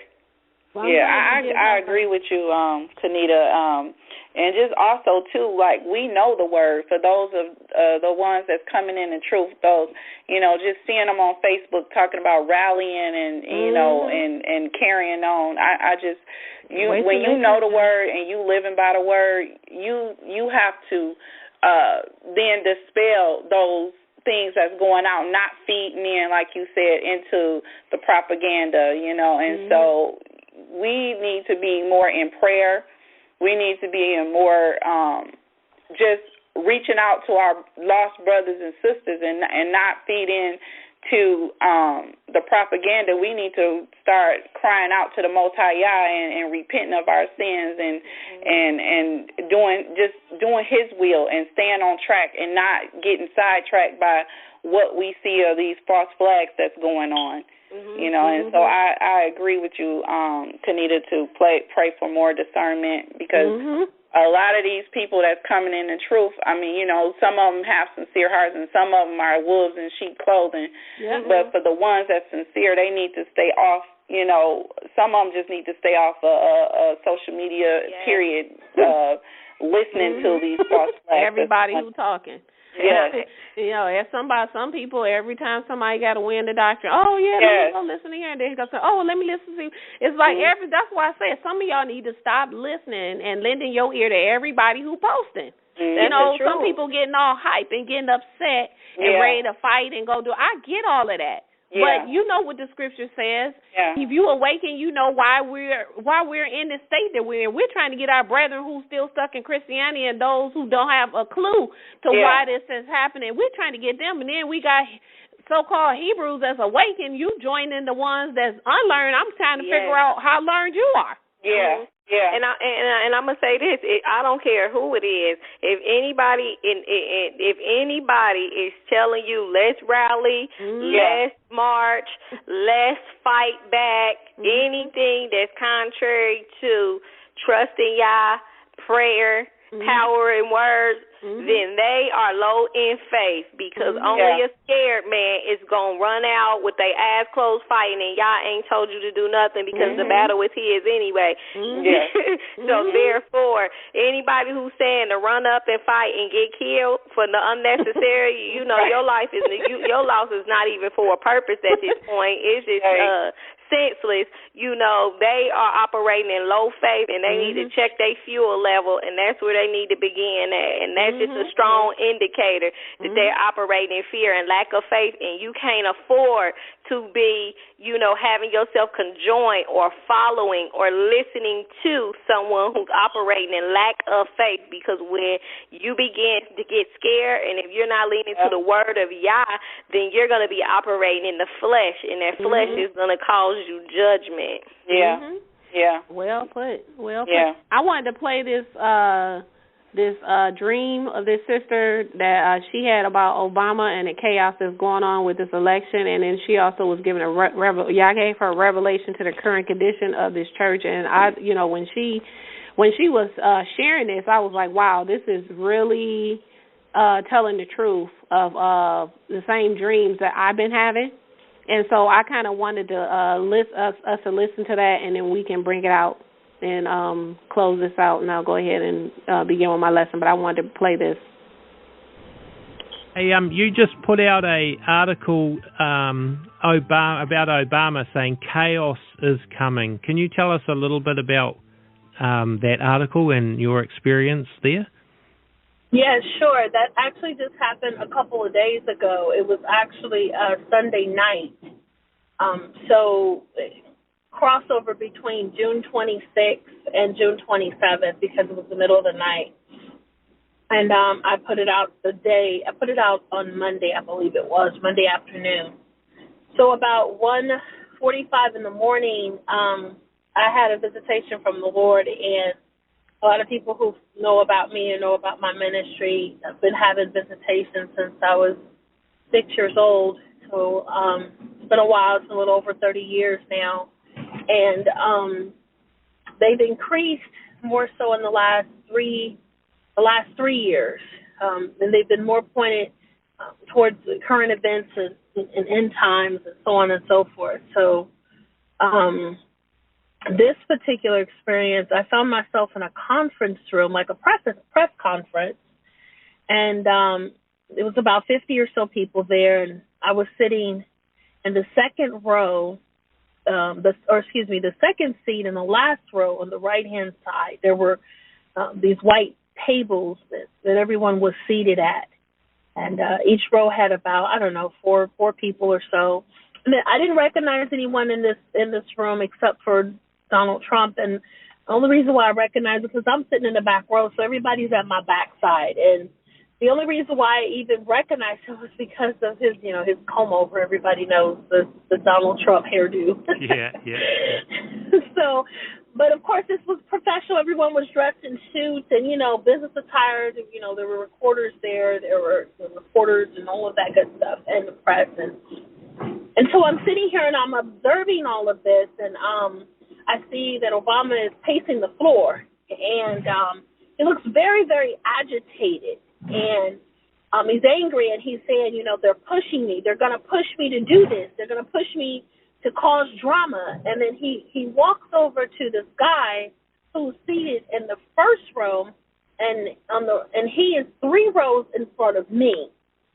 And he's seated in the first seat, 3 rows in front on the right-hand side. And all I could see was this guy's backside. All I could tell was that he had on a tan suit. I saw his blazer, and he was a white fella, and he walks over to him, and he calls him Kevin, and he says, Kevin, they're pushing me, they're pushing me to cause drama. They want chaos. I'm going to give them chaos. And so this guy Kevin, he's frantic, and he has this notes tablet in his hand, and he starts frantically grabbing this note tablet like he's going to take notes. And he says, I'm going to give them what they deserve. I'm going to give them the chaos and the drama that they deserve. And so I noticed that, because now I can see his face, Obama's face, that I noticed that it looks like someone had took a black Sharpie pen, which is, permanent marker, and had written on his forehead. And what was written in black on his forehead was chaos. And I asked the Lord what was happening. I go, is this what everybody's saying? Because people started coming out, and they've got bold statements. It's one thing to say, I've had a dream about something or a vision, and it's another thing to say, thus saith the Lord. And these people are like, thus saith the Lord. And I'm like, listen, to me, that's scary. Yeah. Yeah. It is. It's scary. I remember a couple of times in my life where the Lord commanded me to say, thus saith the Lord. And, he's very stern when he does it. So when people are like, thus saith the Lord, he said, God said this man, blah, blah, blah, blah, blah. So anyways, I was in prayer, and I was like, Lord, what's going to happen? Is he what everybody's saying he is? And if so, will you show me? Will you give me a confirmation? This was about 3.5 months ago. And I was in prayer this one day, and I saw this sword come down. It was a huge sword. It had to be, 6 feet in length. That's big for a sword. Yeah. It was beautiful, but it was fierce. And the Lord, the sword went into the ground, and it with power, but even in anger. And he said, deception, deception, deception. And I said, deception. He said, the church is deceived. And then he gave me Hosea chapter 9. So that was 3.5 months ago. Then after that, I came back from doing a Passover event in Maryland, and at the end of March, and I got sick because I was up in the mountains, and it was 40 degrees in the mountains, and it was wet. And then where I was living, it was 80 degrees. So it messed with my immune system, and I got sick, and I caught a cold. And this one night, I was propped up downstairs in my living room late at night, trying not to wake up the house, and hacking and coughing, and I'm trying to go to sleep. I wasn't praying. I wasn't talking to the Lord, nothing. I was just trying to go to sleep, but it was midnight. It was after midnight. And I doze off, and I hear the audible voice of the Lord, and he says, they keep saying that I said, I've anointed, I've chosen, I've appointed, but I say I do not know any of the candidates. It was 1 minute to midnight, I believe it was, on the clock. The clock was on the back wall. I think it was 1 minute to midnight. It might have been 5, but I think it was 1 minute to midnight. And I was with the host, and we were trying to find worship music, and we were waiting for him. We were like, where's this guy at? So finally he comes in, and he's, like, rushing. And he comes to me, and I'm like, you know, they're waiting for you. They're waiting. And, you know, it was his night to speak. I wasn't due to speak till another night. And he looks at me, and he's like, oh, yeah, I know I'm late, but he's like, well, you know, I really can't stay that long. And I was like, what do you mean you can't stay that long? You're late. You know, it's your night to speak. And he was looking at his watch.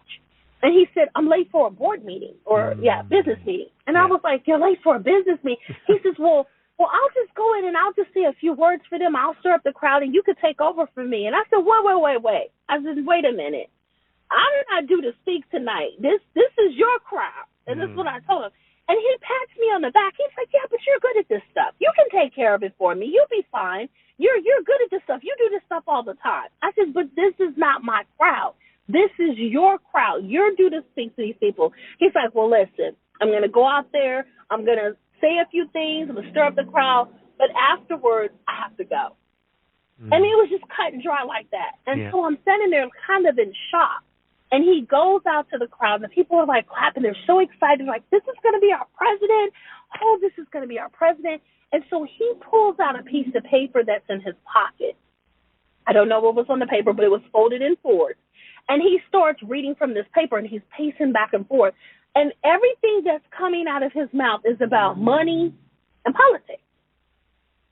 And that's all he talks about.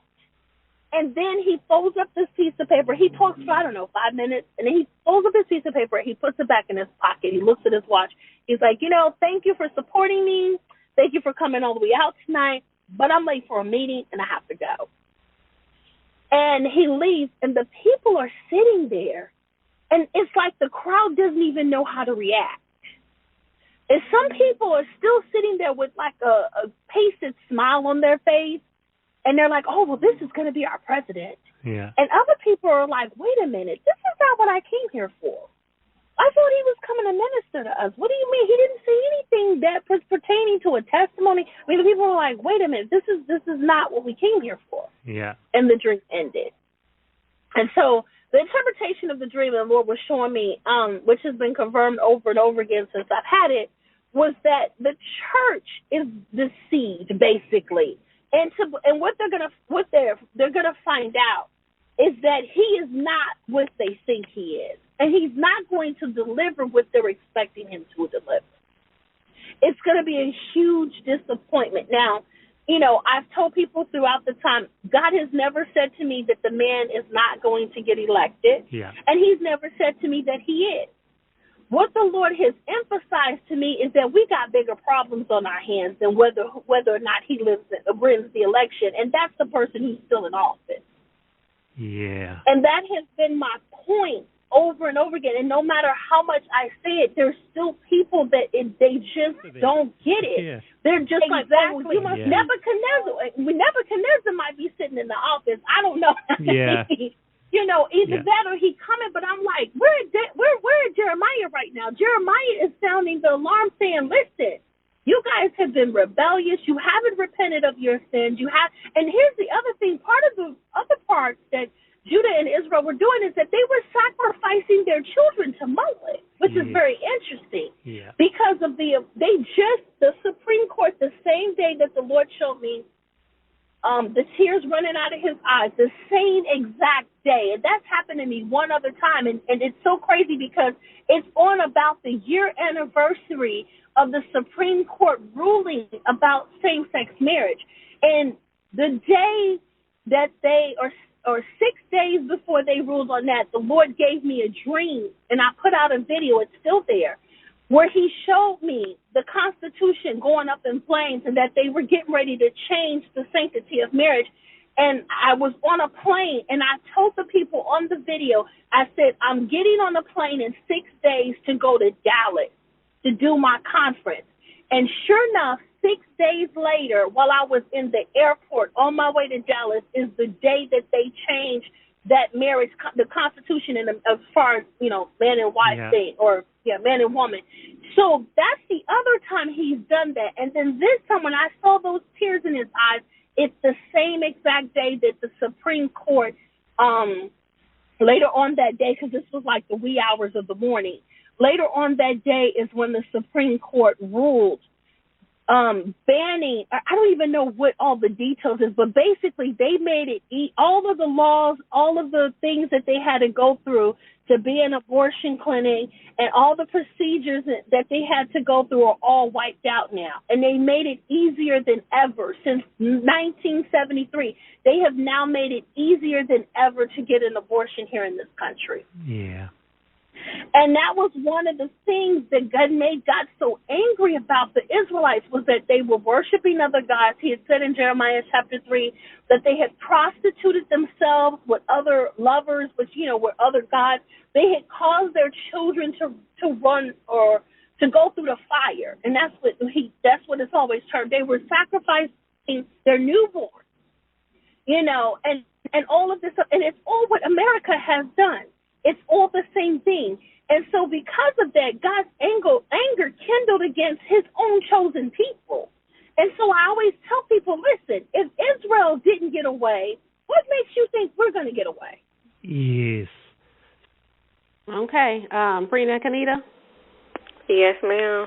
Yes. What did you think about that? I mean, that was profound. With the dream. That was powerful. All the way through. I mean, he basically had order out of chaos written across his head. And it's just kind of taking it back to what's going on right now. And this is what's happening. You see it all over the place with the Dallas shooting of the police. First they said 11 killed, 4 dead. I'm like, okay, which one is it? 11 killed or 4 dead? I mean, and that's why I'm trying to get our people. We're trying to get you to come back. Yeah. Stop they're baiting us out because they're trying to draw us out, and you're falling for the banana in the tailpipe because you're going along with the foolishness, and you're not operating out. You're operating out of your emotions. You're not sitting still so that you can hear the instructions from the set apart spirit of Yah. She referenced in there, she said that the church was deceived, that he was saying deception. I had a dream, I think it was back in 2009, where I was sleeping and all I heard was Laodicean, but I saw like Laodicean being spelled out, and it was lukewarm. It was like almost like someone was spelling it out, Laodicean, and they were spelling it with like just thunderous power. And I'm like wondering what this was, and it was when I looked up. Laodicean is lukewarm, and it's the condition of the lukewarm church, the one that Yahshua said that he's going to spew out his mouth. And most of these Christians, they're part of Laodicean. Lukewarm church, because they have a zeal but not according to knowledge. They know about him, but they know of him, but they don't know who he truly is. It's like I went to, you go to high school, you see a lot of people, and you may reference back to that yearbook if you see them like, oh, you know what, she went to high school. You didn't really have a personal relationship with them. You didn't know them. You weren't personally acquainted with them, but you know of them. I run into people all the time. I recently ran into someone who works at the CVS here. I went to high school, and I'm like, "Wow, you look familiar." She said, "You went to?" I said, "Yeah." And we realized that we went. I remember of her, but I don't really know her. I was not acquainted with her. And when this dream, she said that the church, deception. The church is deceived. Like he's not who they say that he is. And when she spoke about like, okay, well, I'm just going to go in here and say a couple quick things, get them all riled up, and then, isn't this not what they do in Christianity? In those churches? When you go there, get you all riled up with your emotions, and then read one scripture, and then the door of the church is open. Like she was saying, and she said, what did she say? That what he had written on the paper, it was referencing to all he cared about was money. That's what, is that not what all they care about? But can I say something? Yes. And that's just another thing. I don't have the scripture right now, and I would have to get it because I didn't even expect for this to come up. But needless to say, it's scriptural. You know, these pastors, you know how you have all these different denominations and what these sermons are about and all of that. You know, they deal with they do these church sermons and they do these operations according to their own lust. You know, so when they looking at the congregation and their duties and their works, you know, in the community or in the church, it's all according to their own lust. You know, they see, you know, the congregation according to their own agenda. You know, they see you as a price tag. They see how, you know, the profit or, you know, how they can, you know, even, you know, benefit from you, you know. But Yah had revealed to me some months and months and months back. He kept speaking it into my spirit. I kept posting about it and just sharing with everybody, you know, the scripture when he said, you know, he hadn't spoke to the prophets, you know, and the dreamers that say they have dreamed dreams, you know, and he continued to just say that to me and speak that to me. And so, like on Periscope and on every social media place, I unfriended and unfollowed every Christian pastor and prophet because my thing is people like to carry on and post and quote, you know, everything they say, but how can you follow after them or say that's the truth? You know, everything that they speak is according to the world's knowledge, you know, and not the knowledge and the wisdom of, you know, of Yah, of the scripture.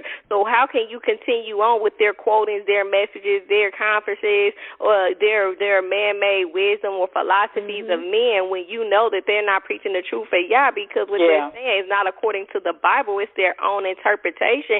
And Yah just kept screaming that into my spirit to where I began to despise a lot of these people, and I knew that it was the spirit dwelling within them is because they're operating in deception. I'm not being funny, but a lot of these people, they are self-proclaimed. So that's what stood out to me what she said. All these self-proclaimed titles and peoples and dreamers who had dream and they laying on hands, you know, and church has, you know, got us to the point to where everybody looking for a sign and wonder, you know, and evil produces signs and wonders too. So what they feeling like in church is a move of God, and it's a Jezebel spirit, some type of wicked spirit that's moving through there, you know, with these people laying their hands on you and people so quick to get prophesied to with hands laid on them, and they don't even understand what's transferring into their life and what they reaping a harvest of. You know, the money that they sowing into these people, they don't understand the habit that they're reaping in their marriage, in their finances, in their home, how they're they taking on lust and everything unimaginable of these people because of what and who they sowing into. And it's so many. And when he say many of false prophets are coming my name, many is plenty. I mean plenty. And they all are operating not in the truth, you know, and not after Yah's heart, but according to their own lust and puffed up because they know that they are preaching the true gospel that they won't even give ear to what we talking about. They use one scripture and take an hour talking about nothing, and it's senseless to sit there and hear that rambling on when it is not profitable. It's not leading you to salvation.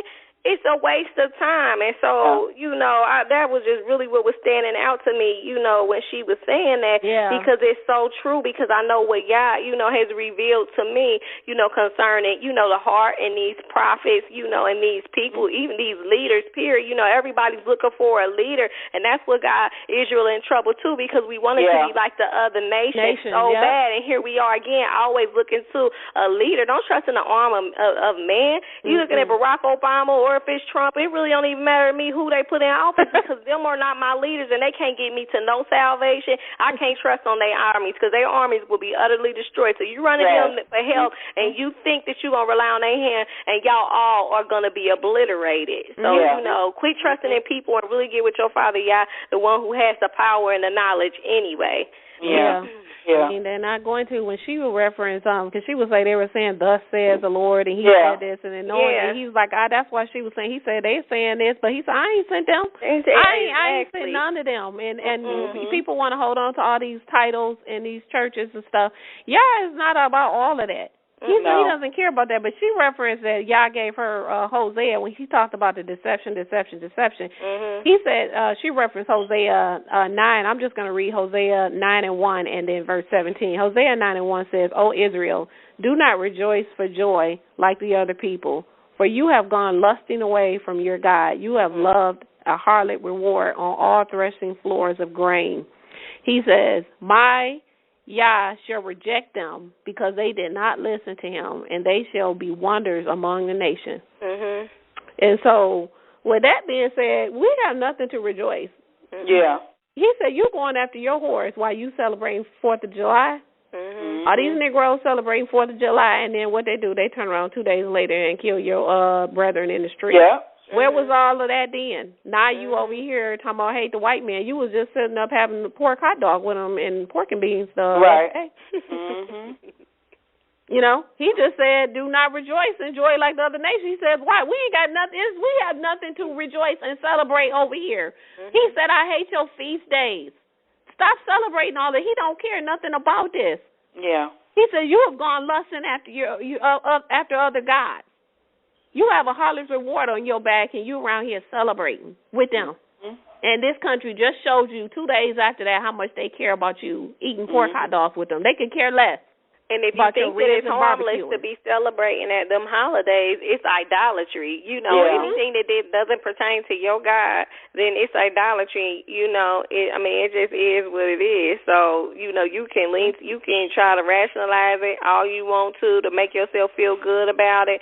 But, I mean, it just is what it is. Yeah. And that's why we cannot celebrate any of these holidays and rejoice in them, just like Hosea 9:1. Don't be rejoicing, like he said to other people, for you going whoring after your lovers, your other guys. Those guys, every time you celebrate holiday, Christmas, Easter, 4th of July, Labor Day, it doesn't matter, including birthdays. No. Halloween, all of it. When you do that, you're going whoring after other guys because they all are in honor of a pagan god. I've known people say, well, I know it's pagan, but I'm not doing it for that. Yeah. Didn't he tell you in Deuteronomy chapter, don't do that, and say you doing it unto me? Don't do and serve me how they serve their gods, and then say, I'm you doing it unto me. He said, you shall not do so to the Most High your power. He said, don't do it. So we have no reason, as he said in Hosea 9:1, to be rejoicing like the other nations, because you're going to whore. You're going lusting after the pagan, the God of this world. Independence Day is about independence from the laws of Yah. It's about that whore, Ishtar, Isis, that sexual liberty. Okay? That was something that the prophet Zechariah said it was brought over here to her new home, Mystery Babylon. And you over here celebrating it. Yeah. We're trying to wake you up. We're not doing this because we hate you. We're doing this because we love you. We're trying to get some sense. But he says that you are hard-headed, stiff-necked generation. Yeah. He says, and they won't listen. He said, but tell my people anyway. He said, whether they listen to you. Y'all told me this, whether they listen to you or not. Yeah. He said, tell my people their transgression. He said, and they will know that a prophet has been among them. So we're telling you. We're pleading with you. We're warning you. The blood is not going to be on our head after today. We doing this for a reason. I'm not concerned about the time because right now that should be the last thing of our worries. Our brethren are on their way to the lake of fire. To the lake. And we're trying to wake you up before it's too late. Any last words you ladies want to add to Israel, the children of Israel, the so-called African Americans, before we leave and I do this quick lesson? I just want to just say Israel is, or the so-called African American in itself. You know, I just see them falling off, just claiming to be everything but Israel. You know, and they just don't realize that they are missing out on the reward and the promise that is coming to us in the end. You know, stop claiming you an Egyptian. Stop claiming you Moorish. Stop, just turn to the Most High Yah. You know, a lot of people are looking to self-identify with themselves, going into all these different religious organizations. All you doing is breaking the first and second commandment and putting other guys before you. You're not really, truly finding out who you are. If you truly want to find out who you are, just search the scriptures. Read the scripture. Go to the Torah. That's where your beginnings will begin to save yourself, from death. Because I just see so many people falling off and going into Egyptology and Moorish and all these different crazy groups. Okay. Sister Kinnita, you have anything you want to add? Sister Prina hit it right on. You know, people don't realize the significance of identity, you know, and you're not going to never find your true identity. You're going to always be emulating something that is not original to who you are until you come into the true knowledge of who you are.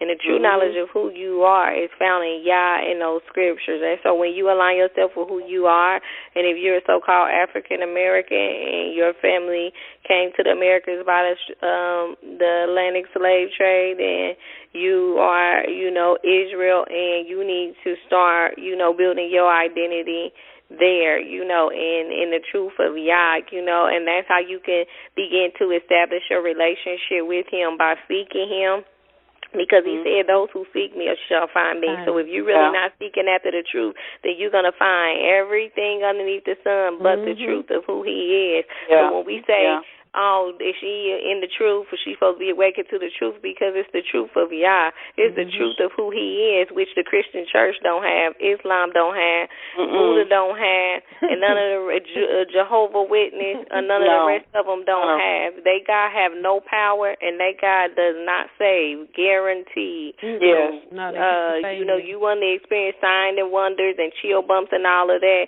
your God has way more power than what your eyes have even set eyes on. So, you know, find and root your identity in Him. If it's never been a time, now it's definitely the time, because the time is drawing nigh, and you don't want to get caught, you know, because nobody knows the time, you know, the day or the hour. So I just want to encourage you to truly find yourself. You know, you want to have liberty and you want to be free, then figure out who you are. And I'm telling you right now, your identity is found in the scriptures. Don't let nobody tell you. Don't confer with your pastor or your grandma or your aunt or your next door neighbor who is full of wisdom or know the Bible or grew up in the backyard Baptist church. But find Yah for Himself and allow Him to really speak to you and reveal Himself to you and guide you and take you on a journey that'll change your life forever, because I surely wouldn't want to leave this earth and not have known who I truly was. Praise God. To perish in ignorance is the worst way to go. You talking about being poor, that's the lowest way to go, is to leave this earth and had not known who you are, running around here, prancing around, puffed up and full of zeal, all in nothingness. Everything that you worship is gonna rot and be destroyed. That's the poorest way to leave this earth. So that's just something, you know, to consider. To leave here, to be here, who want to live here on earth already on the bottom, and then to die and then still be on the bottom. Even lower bottom than you are right now. The lake burning. And you can't even repent of that. And just one thing I want to say is return back to His Sabbath. Come out of Sunday church. Okay, that was changed. 321 AD, Constantine changed it. You know, our people kept the Sabbath all throughout scriptures. You will not find Sunday worship anywhere. I don't care what the pastor is telling you, is not scriptural. Before don't say that was for the Jews, because before there was ever a Jew in Genesis chapter 2, He instituted the set apart Sabbath day. That is a day that is set apart from all other days, from Friday sundown to Saturday sundown. Today is the Sabbath, and it aligns His creation with Him. We are all on one accord, and His presence is with us more on that day than any other day. And so you have to yield and submit unto His word. You can't say, I love you and I know Him, but then you reject the one day that He said that sets you apart from everyone else that doesn't know Him. You either know Him or you don't. And what you do tells the truth of what you believe, whether you want to believe it or not. Many of you are non-believers and buffet believers, like I like to call them, buffet Christians, because you pick and choose. And so it's important for you to return back. And we're going to leave it here, and I'm going to go ahead and quickly get started with this lesson. And I want to thank Sister Kinnita and Prina. Job well done, ladies, just bringing forth this truth, and just thank you for assisting me with this today. Thank you for having me. You're welcome. Thank you. Okay, so you can go ahead and mute your phone, and I'm going to go ahead. I'll get that from here. Okay. going to quickly get into this lesson, and I'm going to do this as quickly as possible. For those of you who missed last week's 60th show, was entitled Good Will Deceive Many. And basically we came from an angle where many people think that the things that they're doing that the world considers to be good works. How many things that many of our people are attached to is good masked, evil that is masked as good, and how Yah's word is unchanging, and there's basically a counterfeit image of good that is devoid of his word that is deceiving many. And we kind of tied it into Eve when she saw that which was pleasant to the eyesight and that which she thought was good, but it was something that the Most High told her to stay away from, which was the tree of knowledge and good and evil. And even though it looked good and it appeared to be good and wise to make one wise, she did, and her own wisdom became foolish, and we are now suffering today because of the choices that they made. So, if you missed, it was a very good show. Last week's 60th show, Good Will Deceive Many. Check that out. And so today's 61st show is entitled, When He Returns, Will He Find Faith on the Earth? And this is basically dealing with the spirit of perseverance. And quickly, if you can all go to John, the book of John, chapter 6. And I'm going to read begin at verse 47. So John chapter 6, beginning at verse 47. Truly, truly, I say to you, the one believing in me has everlasting life. And this is our Messiah speaking. He said, I am the bread of life. Your fathers ate the manna in the wilderness and died. This is the bread coming down out of heaven, that anyone eat of it shall not die. I am the living bread that came down from heaven. If anyone eats of this bread, he will live forever. And indeed, the bread which I will give is my flesh, which I will give for the life of the world. Then the Israelites argued one another, saying, How can this one give us his flesh to eat? Then Yahshua said to them, Truly, truly, I say to you, except you eat the flesh of the Son of Man and drink his blood, you shall not have life in yourselves. The one partaking of my flesh and drinking of my blood has everlasting life, and I will raise him up in the last days. For my body is truly food. So when he's speaking about the flesh, he's not talking about literally being a cannibalism, but they don't understand it. He's saying that his body is truly food, okay? And my blood is truly drink. He who drinks my body and drinks my blood abides in me, and I in him. Even as the living Father sent me, and I live through the Father. Also the one partaking of me, even that one will live through me. This is the bread which comes down out of heaven, not as your fathers who ate the manna and died. The one partaking of this bread will live forever. So, we know that life is in the blood. Okay, they don't understand. Yahshua spoke in parables and symbolic writings and sayings and lessons, and they oftentimes, many did not understand him. We know that life is in the blood, and we know that those who believe in him will have everlasting life. We know that he is the word, okay? When we speak of the bread, oftentimes it's being spoken of as the word or the meat. When he's saying his body is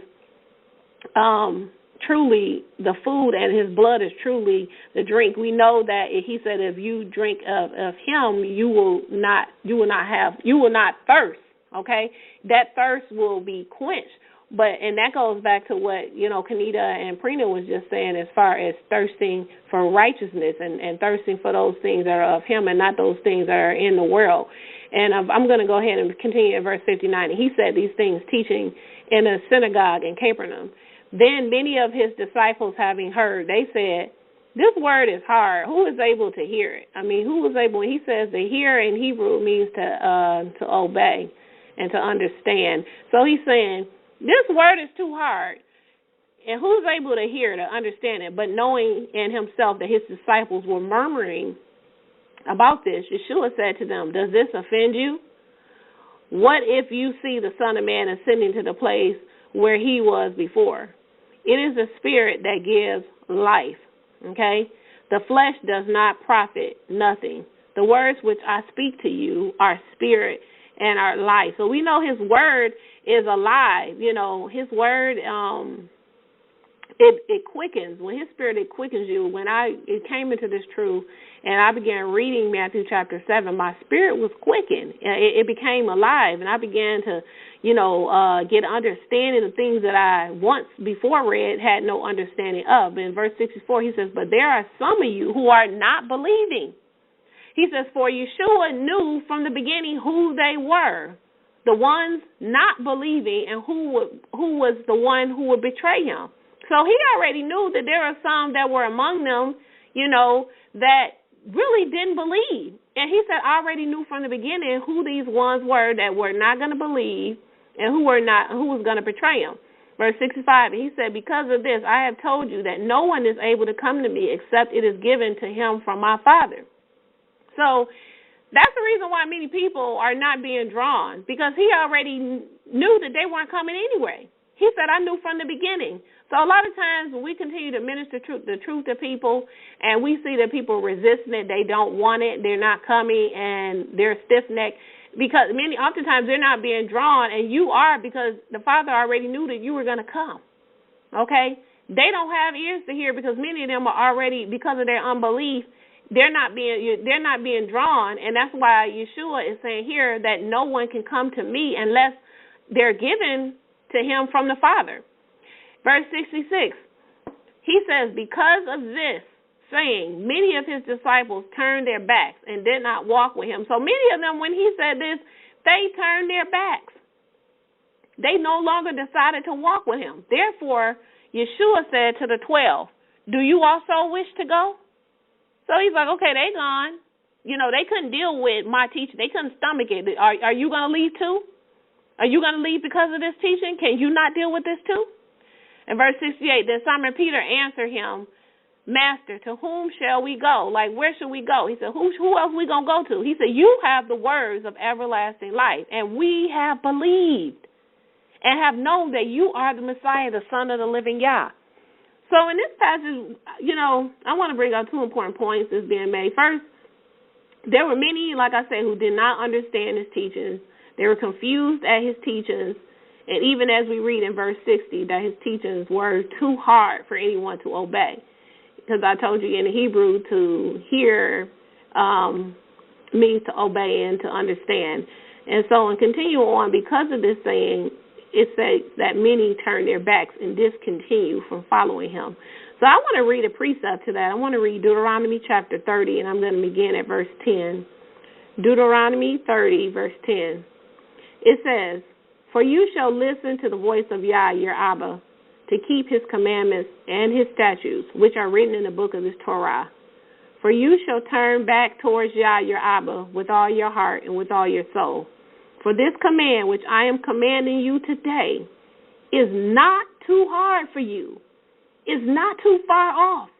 It's not in the heavens that you should say, who shall go into the heavens for us and bring it to us and cause us to hear it, that we may do it.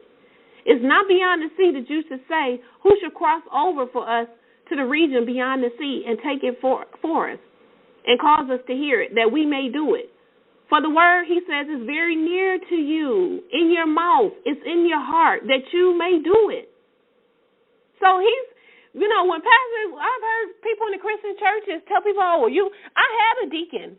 When I was teaching in the library, before I started doing these shows, and we used to meet in the library, and I had the rooms that we used to have in the library, they were crystal clear, just nothing but glass, so you can see straight in. And I saw I was preparing, and I was putting the objectives up on the board. And I guess he was a deacon in a Christian church, and he tapped on the window, and I kind of looked because I knew he wasn't one of the people that attend the class. And he knocked on the window, and he said, I see you putting your objectives up on the command. He said, can't nobody keep all of that. It's too hard. I said, who says that? I said, what scripture is that? And he said, we can't, when Jesus died, I said, he died for us to do away with the commandments. He said, we can't keep all of that. Then he shut the door and he walked out.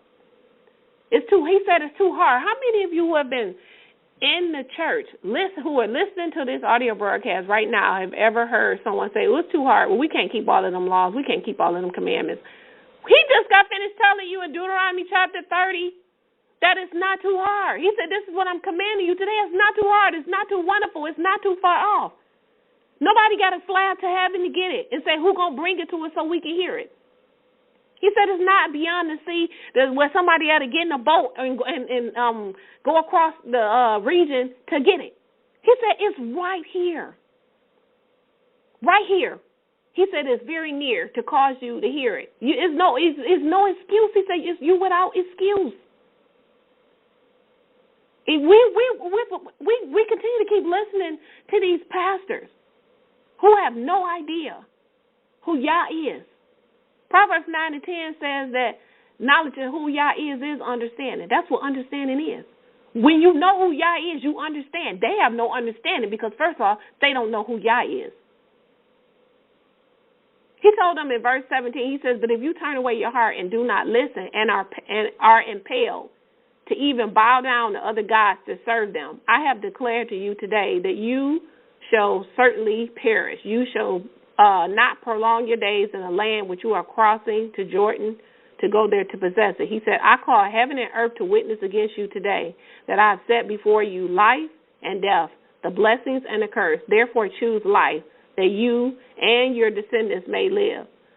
So the second point I wanted to make was that, you know, when they were complaining, they were saying this was too hard, and I wanted to read this precept because he's saying this is not too hard, but because of their unbelief, it was too hard because they were unbelievers.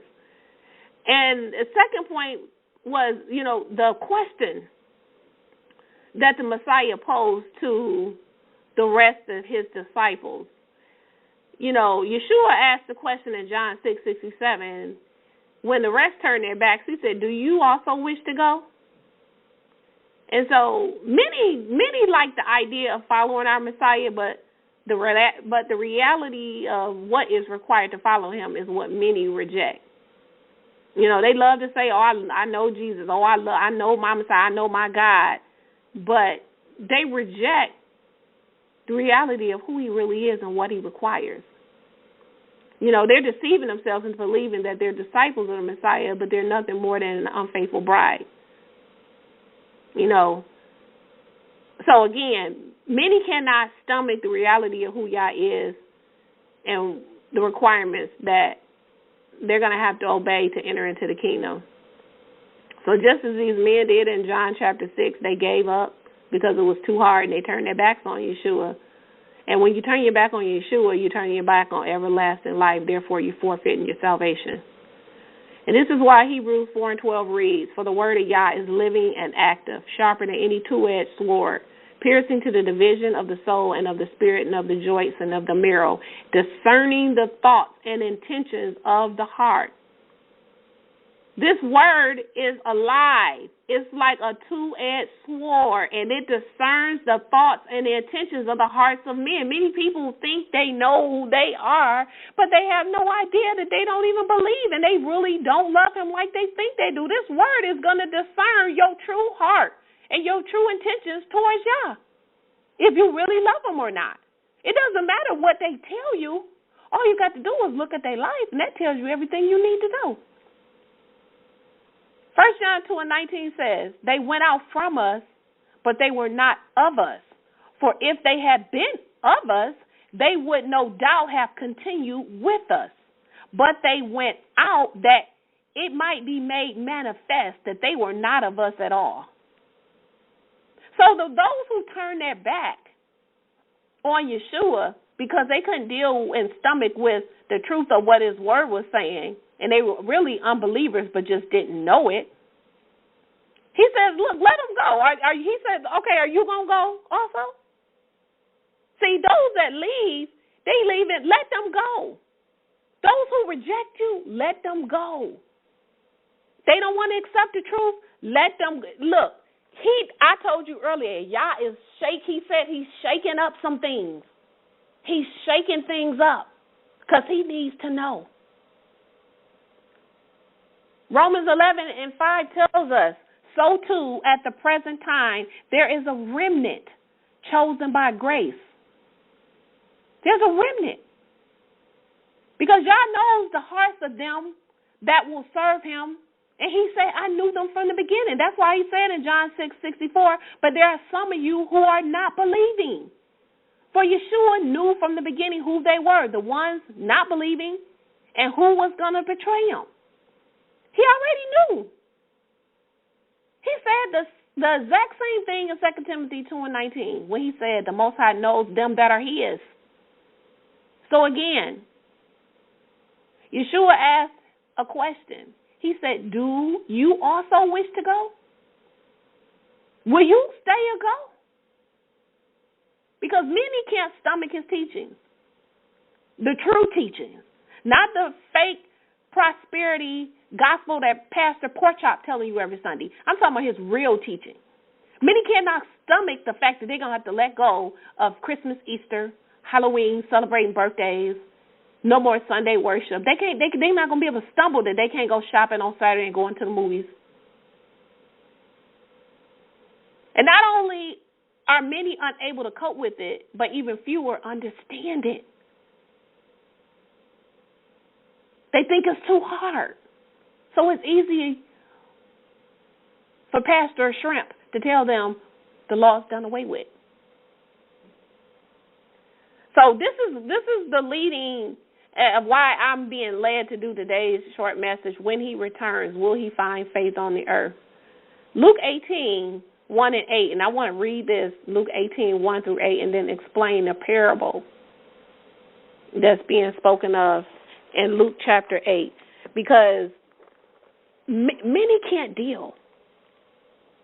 And the further I go in this walk and the more I understand, sometimes the sadder I get, because I love Yah with all my heart, mind, and soul, and sometimes it's very grieving when you're with brethren that you think love him as much, and then you find out they don't, and they reject you, and then they hate you, and then they despise you. But I want to begin with Luke 18. I'm going to read verses 1 through 8. And he also spoke a parable to them to teach it is always right to pray and not become weary, saying, a certain judge was in a certain city who did not fear Yah and who did not regard the sons of men. And a widow was in that city, and she came to him, saying, avenge me from my accuser. And for a short time he would not. But after these things he said to himself, even if I do not fear Yah and do not respect man, yet because this widow troubles me, meaning because she just keeps on coming, he said, I'm going to avenge her. That it should not at all occur that she comes at all times to wear me down. I'm sick of her coming to me, but because she's being persistent and she's not giving up, okay. Verse 6, and our master said, hear what the unjust judge says. Will not Yah do all the more vengeance for his elect who call on him by day and by night, and he will be long-suffering with them? I say to you that he will do their vengeance quickly. Nevertheless, the Son of Man, when he returns, will he find faith on the earth? Will he find faith? When we read Luke chapter 8, verses 1 through 6, the disciples, why Yahshua, and I want to explain why he began with this parable. The disciples, through the example of this widow, would learn a lesson in a parable about perseverance. Despite facing great adversity, we see this widow never giving up. She kept trying. She kept bringing forth her petition to this unjust judge until he finally heard her. The widow continued to beg for justice from an unrighteous judge, and that judge, despite the fact that he knew he was unrighteous, he gave her justice so that she would stop begging him or bugging him.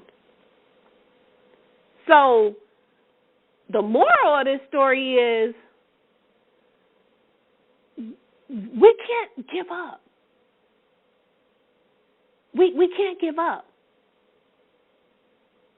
The circumstances in which our Messiah gave this parable, we got to understand that he wasn't speaking of that present time when he was speaking to his disciples, and he turned around and asked them, when the Son of Man returns, will he find faith? Just as this woman she never gave up.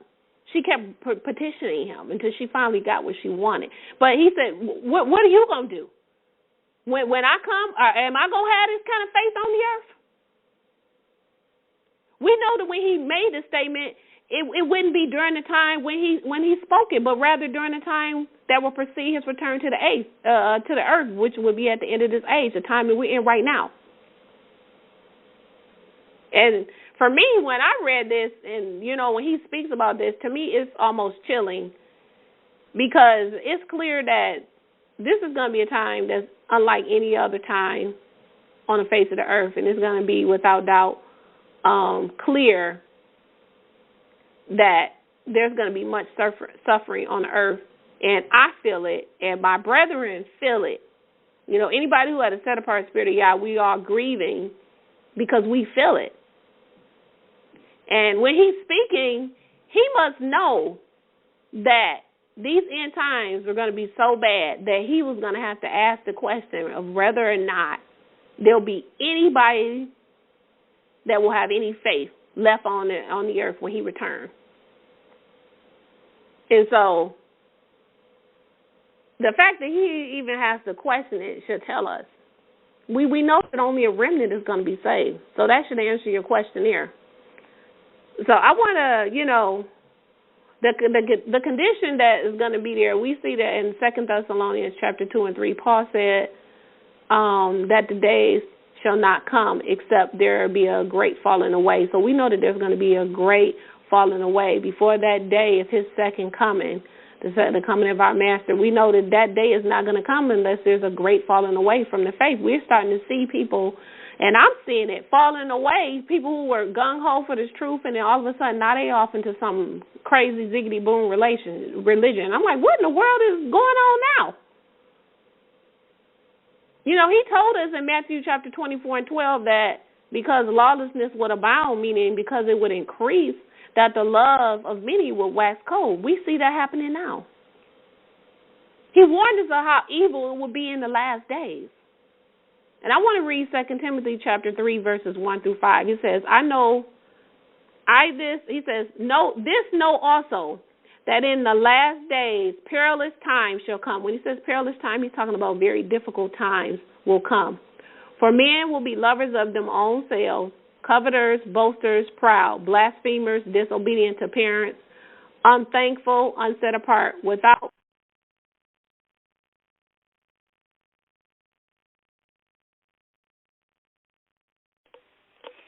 Shatar? Hello, can you hear me? I can hear you now. Okay, you didn't hear me before? Just a few minutes, like a second. Okay, see, they playing around now. See this, it's getting too hot in the kitchen. Okay? So here in the, I'm going to begin back up again and with 2 Timothy chapter 3, verses 1 through 5, when the Messiah told us how bad it would be in the last days, because he told us because of that lawlessness would abound, meaning because lawlessness would increase, that the love of many will wax cold. But it says, this know also, that in the last days difficult times shall come, for men shall be lovers of their own selves, covetous, boasters, proud, blasphemers, disobedient to parents, unthankful, unset apart, without natural affection, truth speakers, false accusers, without self-control, fierce, despisers of those that are good, traitors, heady, high-minded, lovers of pleasures more than lovers of Yah, having a form of godliness, meaning having a form of righteousness, but denying the power thereof. He said, from such turn away from. So this walk is not going to be for the faint-hearted. Proverbs 20 and 6 says, many a man proclaim his own loyalty, but who can find a trustworthy man? How many people we know now, they claiming they loyal, but you're going to find out how loyal you really are. Judas thought he was loyal too, and then when it came down to the persecution, what did he tell him? I don't know this man. I don't know him. He denied the Messiah. I don't know him. That's why he asked, when he comes, when he returns, when the Son of Man returns, he says, Will I find any faith on earth? Who will be there? Who's going to still be standing with me? Who's going to still be loyal? Again, Proverbs 26 says, many a men proclaim their own loyalty, but who can find a trustworthy man? Can our Messiah trust you? Can he trust no matter how bad it gets? No matter what happens, will you still remain faithful? Or will you betray him? Will you walk away from him? Will you give up and lose faith in him altogether because it's so bad that you can't deal with it? He already done warned us there's going to be great suffering, such as has not happened since the beginning of this world, even until now, or nor ever will be, in Matthew 24. That's why he continues in Matthew 24, verse 22. He said, except those days be shortened, no flesh would live. No flesh will be alive. He says, on account of my elect, my chosen ones, for their sake, he said the days are going to be shortened. Ephesians 6, chapter 10 through 13 tells us what this walk is all about. It especially warns us of how it's going to be in the last days, what we're going to have to come up against in these end times, and that which we're going to have to come up against in these end times is not going to be that of the flesh and the blood, but it's going to be of an unimaginable evil that is beyond this world. Ephesians 6 and 10 reads, finally, be strong in the Most High, and in the strength of his might, put on the whole armor of Yah, that you be able to withstand against the wiles of the devil. For we wrestle not against flesh and blood, but against principalities, against the powers, against the rulers of this darkness, against the spiritual hosts of wickedness in heavenly places and high places. Wherefore, take up or put on the whole armor of Yah, that you will be able to stand, to withstand.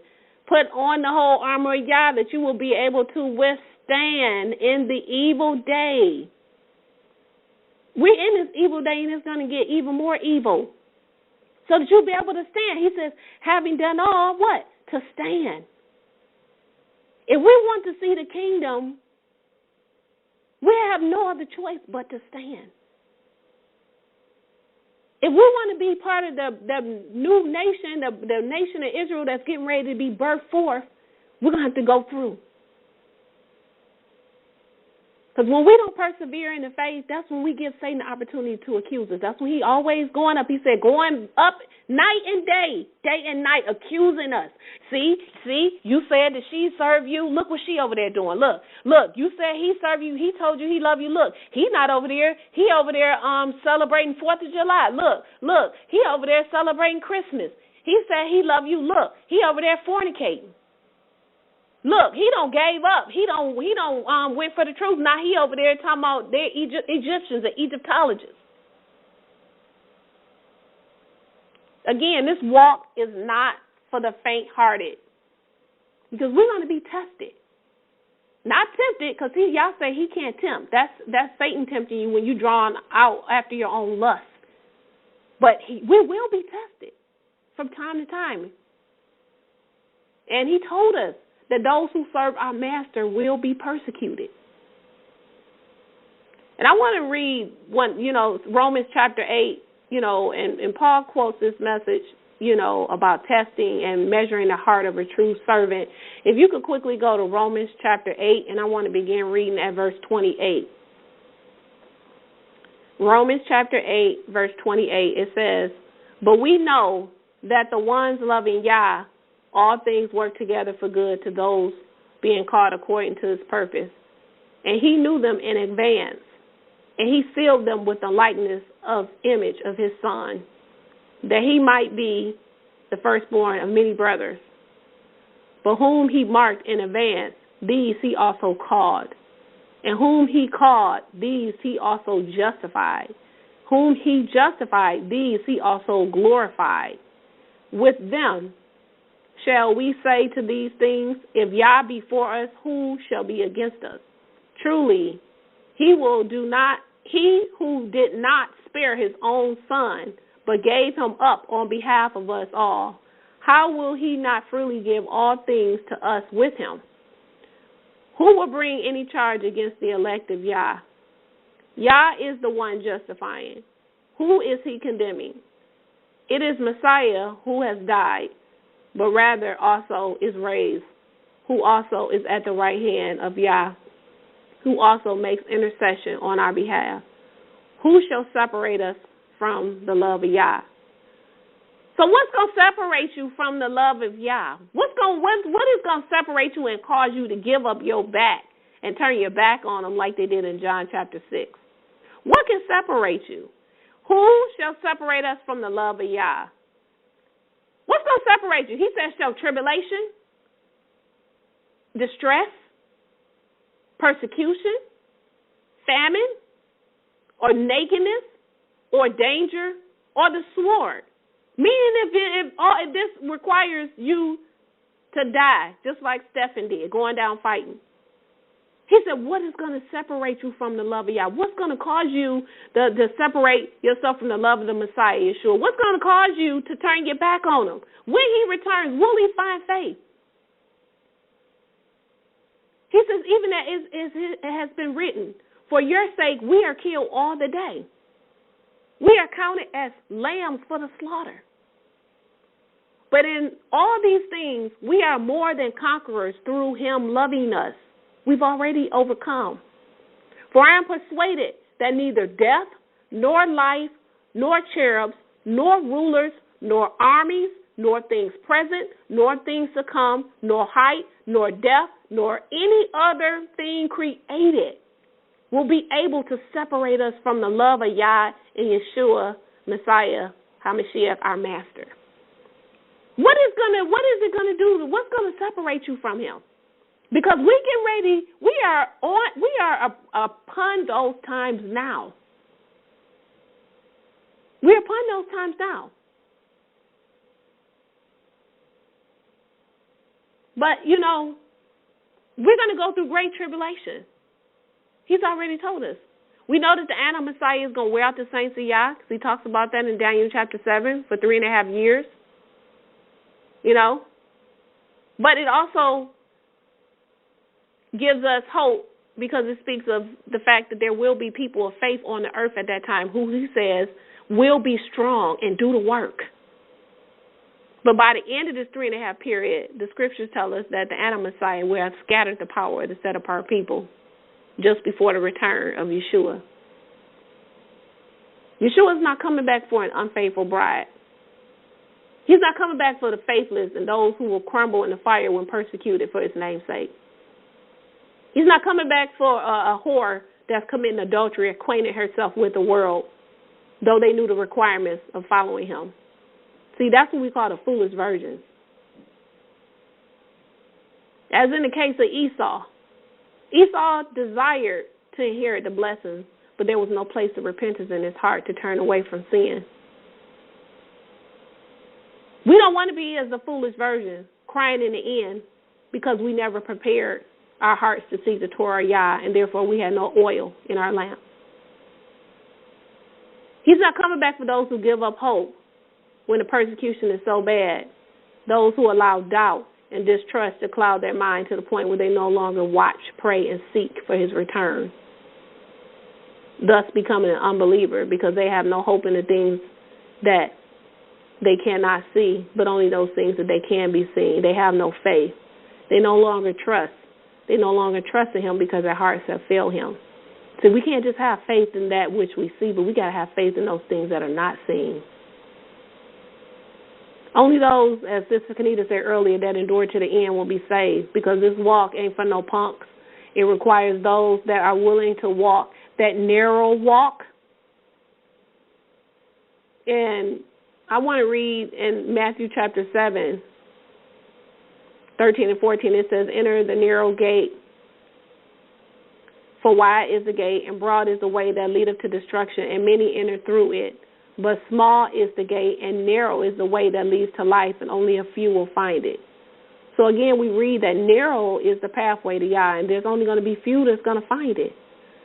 And I'm bringing this quickly up to those, if you didn't listen to last week's show, Yah brought me into a revelation of what that meant. I've read this over and over and over, and I never had the understanding. I'm like, oh, okay, those who follow the narrow road, they'll make it in.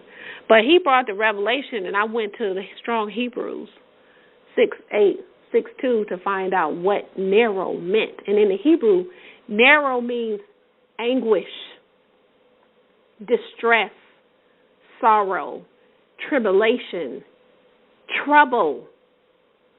So when he says enter in through the narrow gate, small is the gate and narrow is the way that leadeth to life.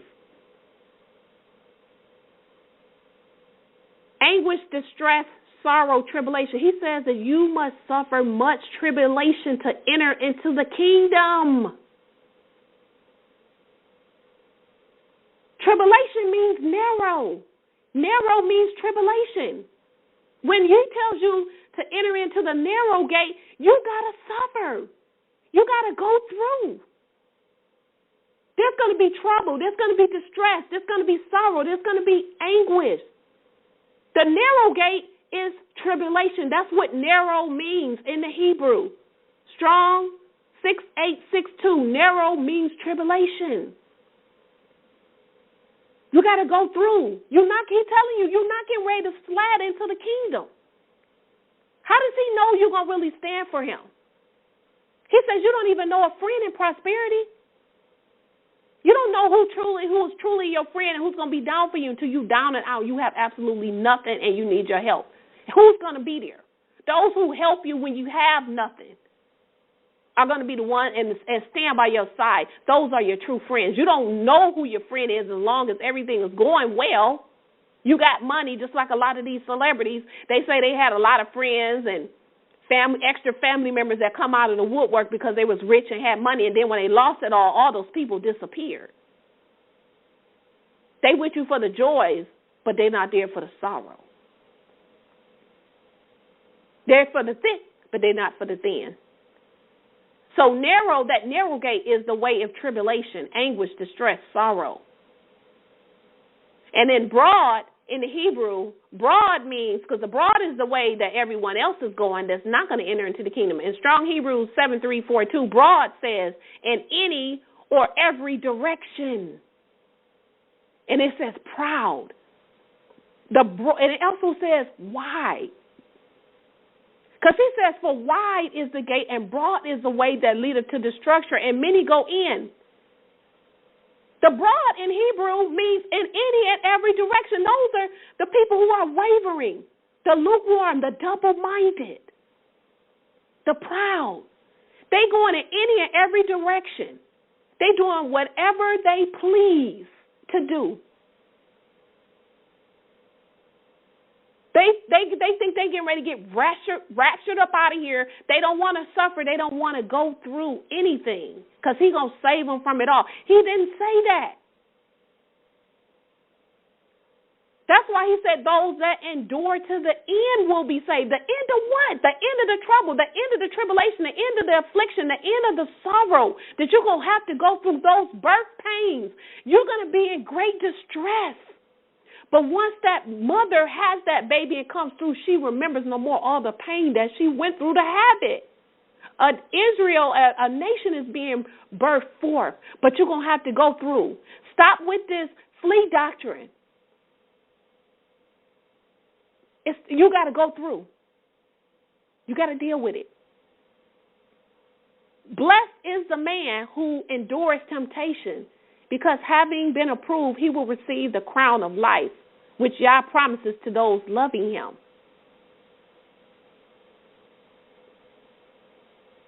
He told us in 2 Timothy 3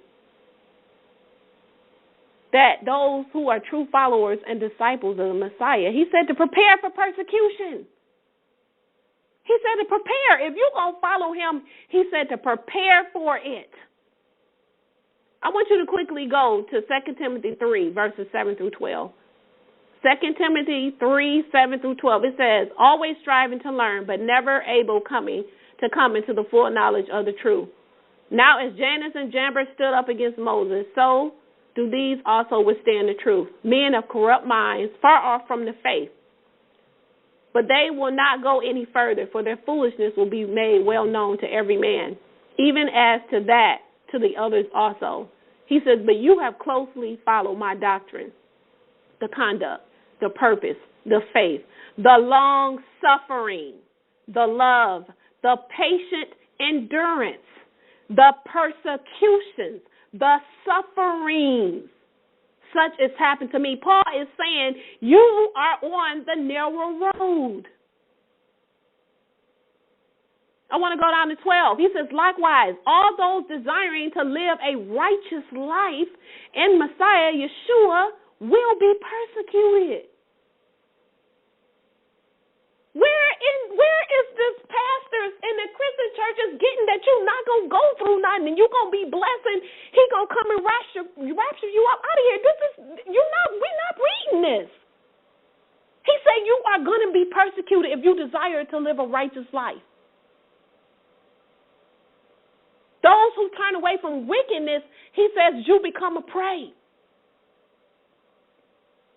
That's why they trying to draw us and bait us out with these false flags and these crisis actors and all this stuff that's going on with our people now. We are prey. They trying to bring negative attention to this walk because they got these fools out here teaching hate doctrine and hate the white man when that's not what this is about.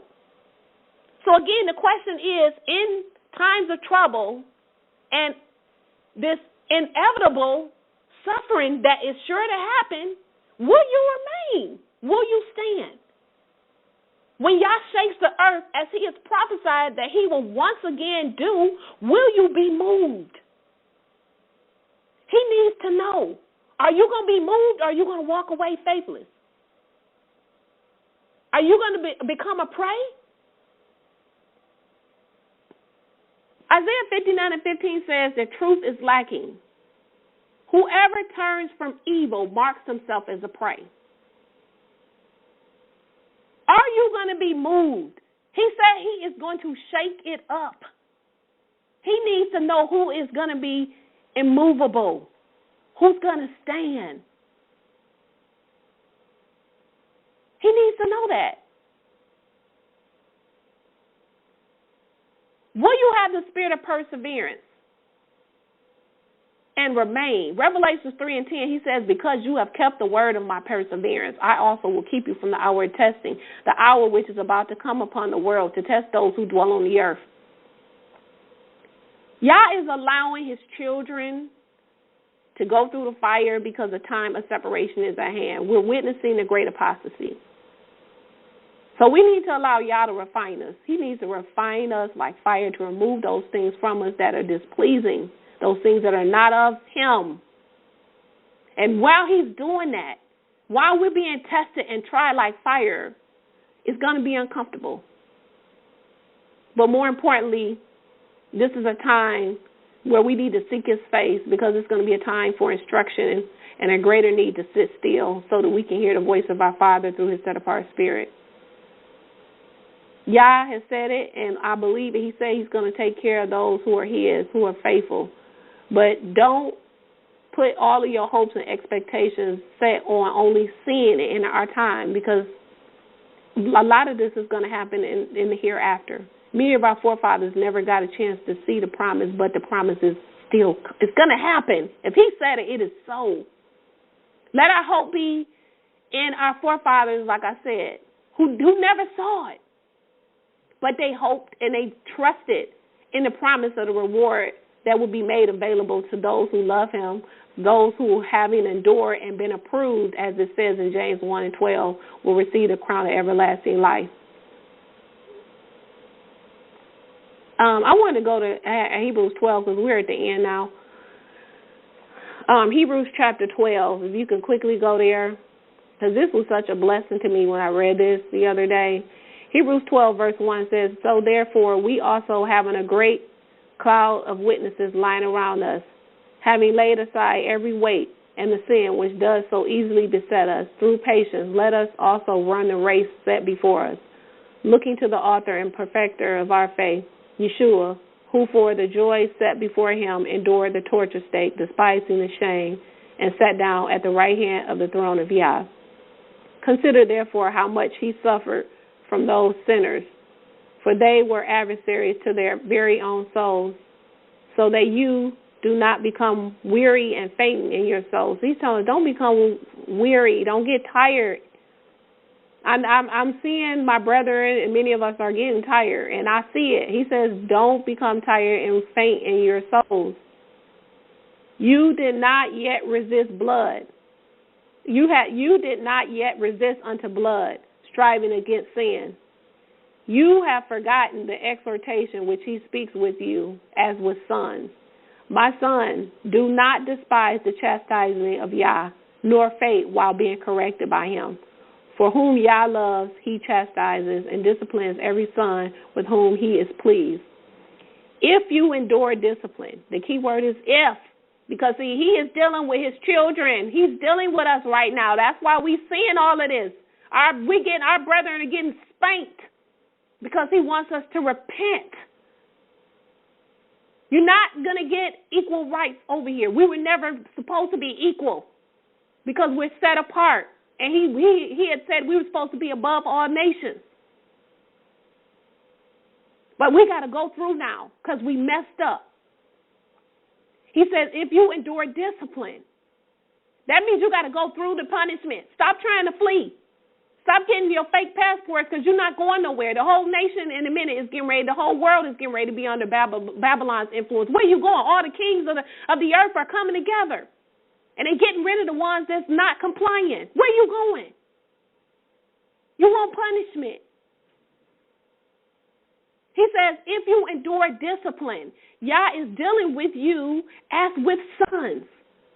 For who is the son whom a father does not discipline?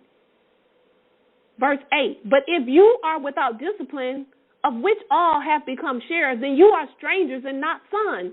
Furthermore, indeed, we have had fathers of our flesh as correctors, and we respected them.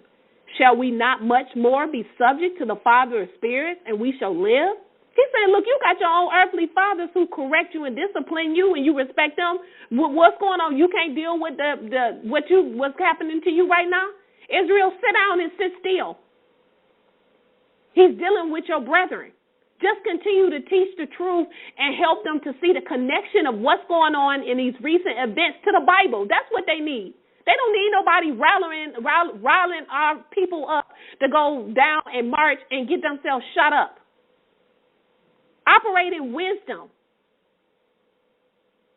He says, for they truly disciplined us for a few days according to the things seeming good to them. So he said, look, they disciplining us now. This seems good to our oppressors, what they doing. He says, but he is for our profit. Yah is for us. Why? In order for us to partake of his set apartness. He's trying to spank us to get us back on track. The oppressors think that what they doing, it seems good to them, but it's not. Verse 11, and all discipline for the present indeed does not seem to be joyous, but grievous. This is what we're dealing with right now. This disciplining that Yah is dealing with our brethren is not joyous, it's very grievous. He says, but afterwards, it gives back peaceable fruit of righteousness to the ones having been exercised by it. Once you have learned your lesson, it's going to yield fruit that is going to lead us back to everlasting life. Because of this, straighten the hands hanging alongside and the unfeeble knees. He said, get it together. Just like your mother, she spank you and then she say, shut up before I give you something to cry about. Or she'll say, look, straighten your face up. Get it together. The kid fall out on the floor in the grocery store, and you get up off that floor. Straighten yourself up. This is what he's saying. Get it together. Straighten your hands that's hanging on the side. Get it together. Make straight tracks for your feet, that the members which is lame may not suffer, but rather be healed. Eagerly pursue peace and set apartness with all, without which no one will see Yah. Watching diligently that not any lack from the grace of Yah, that no root of bitterness growing up may crowd in on you, and through this many are defiled. That not any fornicator or profane one as Esau, who for one meal gave up his birthright. For you know also that afterwards, desiring to inherit the blessing, he was rejected, for he found no place of repentance, although seeking it out with tears. This is what our brethren do now. They seek in the kingdom in Christianity, but they don't want to go through nothing. They want to enter in through the broad gate. They want to go in any and every direction, according to strong Hebrews, what that means, broad. They don't want to suffer. They don't want to go through no trouble. They want to slide into the kingdom. They want to say they want to inherit the blessing. That's all they want. They want the easy route. Let me get my $500 to Pastor Pork Chop, and then I'm in the kingdom because he said so. Verse 18, for you have not drawn near to the mountain being touched, and having been lit with fire, and to gloom, and to darkness, and to storm, and to a sound of a trumpet, and to a voice of words, which those hearing beg that not a word be added to them, for they could not endure what was commanded. They couldn't endure. That's why many of them turned their back. That's why Yahshua said, are you going to leave too? Do you want to leave? When I return, is there going to be any faith left on this earth? Is anyone going to still be believing in me? But I want to skip down to 22. He says, but you have been drawn near Mount Zion, even the city of the living Yah, to a heavenly Jerusalem, to the innumerable multitude of cherubs, and to the congregation of the firstborn, who are enrolled in heaven, and to Yah, the judge of all, and to the spirits of the just, who are perfected, and to Yahshua, the mediator of the renewed covenant, and to the sprinkling of his blood, which speaks better things than Abel did. Watch that you do not refuse the one speaking. Don't refuse the one speaking. For if these did not escape, who refused him, who divinely warned them on earth, how much more shall we not, if we refuse to hear him, who speaks to us from heaven, whose voice shook the earth?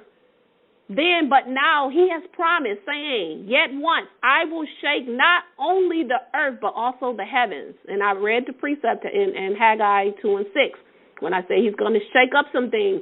Now the words, yet once, yes, once again, he says, make clear the removal of those things being shaken as having been made, so that the things not being shaken may remain. He's looking to see who's going to remain.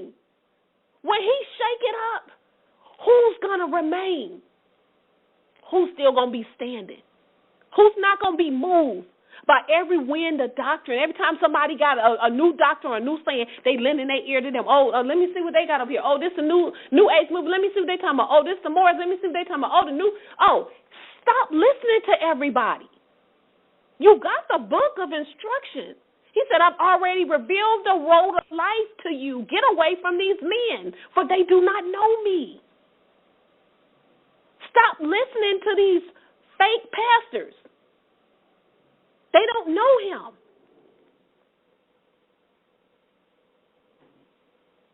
I'm reading my last two scriptures. Preena, you can come in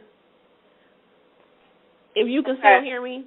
Yes. John 12 and 48 says, there is a judge for the ones who reject me, and he does not receive my words. The word that I have spoken will judge him on that last day. So who is he talking about? There is a judge for the one who rejects me. The one that say, I can't do this, and turn their back. The one that when he comes, they're faithless. He says, there's a judge for the one who rejects me and does not receive my words. The words that I have spoken will judge him on that last day. This is the last one I want to read. Everybody go to Luke chapter 13, and then we're getting ready to close out. Luke 13, verse 23. I'm reading Luke 13, 23 through 28. Luke 13 says, and a man asked him, Master, are the ones being saved few? See, he said being saved. He didn't say they saved. You listen to Pastor Porchard, he don't told you already saved. Nobody is saved yet. There's evidence of your salvation based off of how you live your life. But Yahshua said those that endure to the end shall be saved.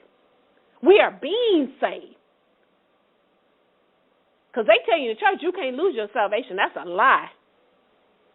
But he says, Master, are the ones being saved few? But Yahshua said to them, labor to enter in through the narrow gate. For I say to you that many will seek to enter in and will not have strength. From the out, see, they don't have strength because they will be faint. Their hearts will have failed them. From the hour that the master of the house rises and secures the door, they will stand outside and knock on the door and begin to say, see, these are the ones when he returns, the wedding ceremony, they think they're getting ready to get in the kingdom, and he's getting ready to shut the door on them. And he said they're going to stand knocking on the outside of the door, and they're going to say, our master, open to us. And he will answer, and he will say, I do not know you. Where are you coming from? I don't know you. Then you will begin to say, well, Yahshua, we ate and we drank in your presence, remember? And you taught in our streets. And then in verse 27, Yahshua is going to say, I tell you, I don't know you. Depart from me, all workers of iniquity. Who are workers of iniquity? Iniquity means lawlessness. Sin. 1 John 3 and 4, sin. Transgression of the law is sin. That's what sin is. Transgression of the law. Depart from me, all workers of lawlessness. He said, I don't know you. Verse 28.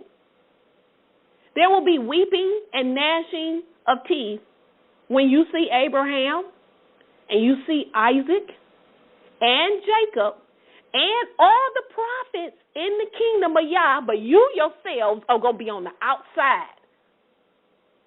All the ones you read about who warned you over and over, do not be deceived. Therefore, let no man deceive you. Take heed lest someone deceive you. Do not be deceived. Over and over. Prina, how many ways has he said, do not be deceived? Many. We can't even count it. He don't put it in so many different ways. Be ready. Not get ready. Be ready because it's happening. It's happening. Stop looking for the arm of flesh, men to save you. Pastor can't save you and nobody else. Get in this word and see what it says. We have given you enough today for you to go back to the beginning and take notes in Scripture. There is no one that can listen to today's show and still remain unless you do not have ears to hear or you refuse because you're an unbeliever and you can't deal with the truth and the reality of who Yah is and what it's going to require for you to continue to be saved. And so, do you have anything that you would like to add before we leave out today? No, just the same as every week. Study to show yourself approved and just, examine your heart, see where you falling short at, and inquire what Yah expects of you, which is keeping His commandments. That's basically what we say every week. Just, there's no other way to get in the kingdom but through His keeping His commandments and being obedient to His word. And normally we do take questions and, comments, but today, because the show is going on well after, we're not going to do so today. Prina, I'm going to end us with this protection prayer instead of just reading the prayer. This is a beautiful protection prayer. So I want you to all listen to this, and we just want to thank you all for joining us on this Sabbath. It has been a wonderful show. Please, this show is going to be available probably first thing in the morning because it takes a while for it to record and to tape and to upload. And so it will be available first thing in the morning. Please share this audio broadcast of today. Everybody, your family members and friends, especially those stuck in Christianity religion, they need to know the truth of who we are and what it is required to return back to our power Yah, and make the connection of what's going on with our people to the Scripture. So we're going to end with this protection prayer, and we just want to say, wish you all a very special Shabbat Shalom.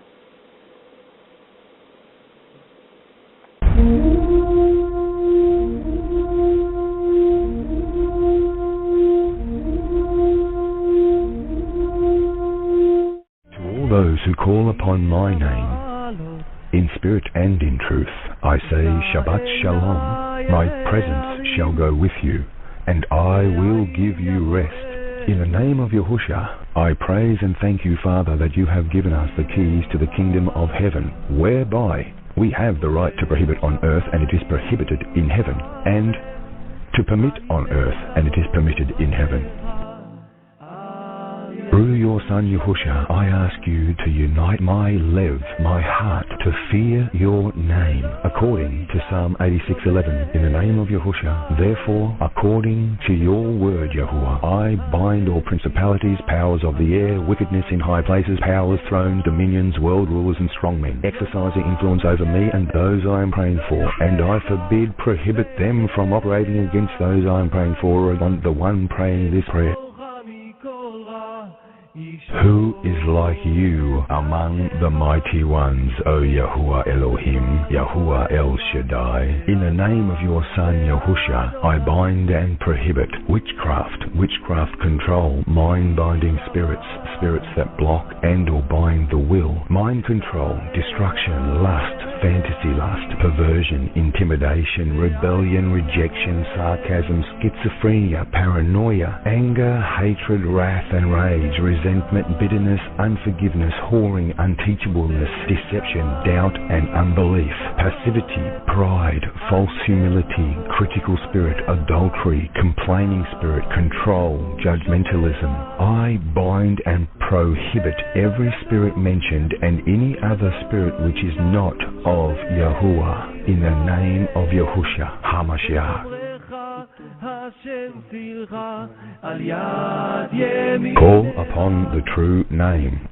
In the name of Yahushua, I bind and prohibit infirmity, manipulation, rebellious spirit, poverty, yelling, blaming, and lying spirits. I bind the spirits of Ahab and Jezebel, feminism, self-condemnation, false guilt, negativism, fear, hypnosis, and hypnotic trance, worldly music, greed, addiction, drugs, alcohol, pride, and compulsive behavior. I bind and prohibit you all in Yahushua's name.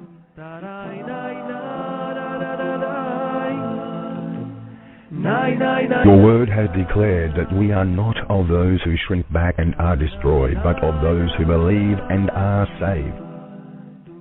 In the name of Yahushua, I bind kings, princes, and world rulers for each spirit here named.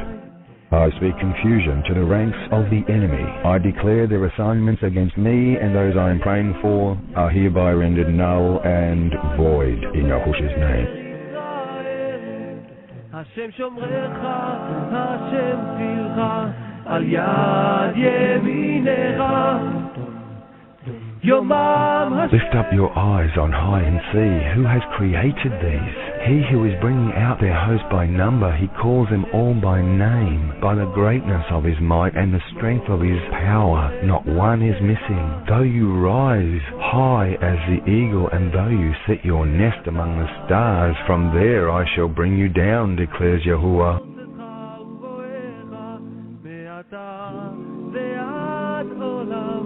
In the name of Yahushua, I bind all evil affecting the senses of sight, smell, taste, touch, hearing, all evil against the emotions, and all evil against the 7 points of the body used by witchcraft, base of spine, spleen, navel, heart, throat, between the eyes and top of the head. I bind all evil on the systems of the body, reproductive, skeletal, muscular, digestive, excretory, endocrine, respiratory, circulatory, and nervous systems. In the name of Yahushua. You are my bride, and I am your husband, and I say, and I shall give you the keys of the reign of the heavens, and whatever you bind on earth shall be having been bound in the heavens, and whatever you loosen on earth shall be having been loosened in the heavens.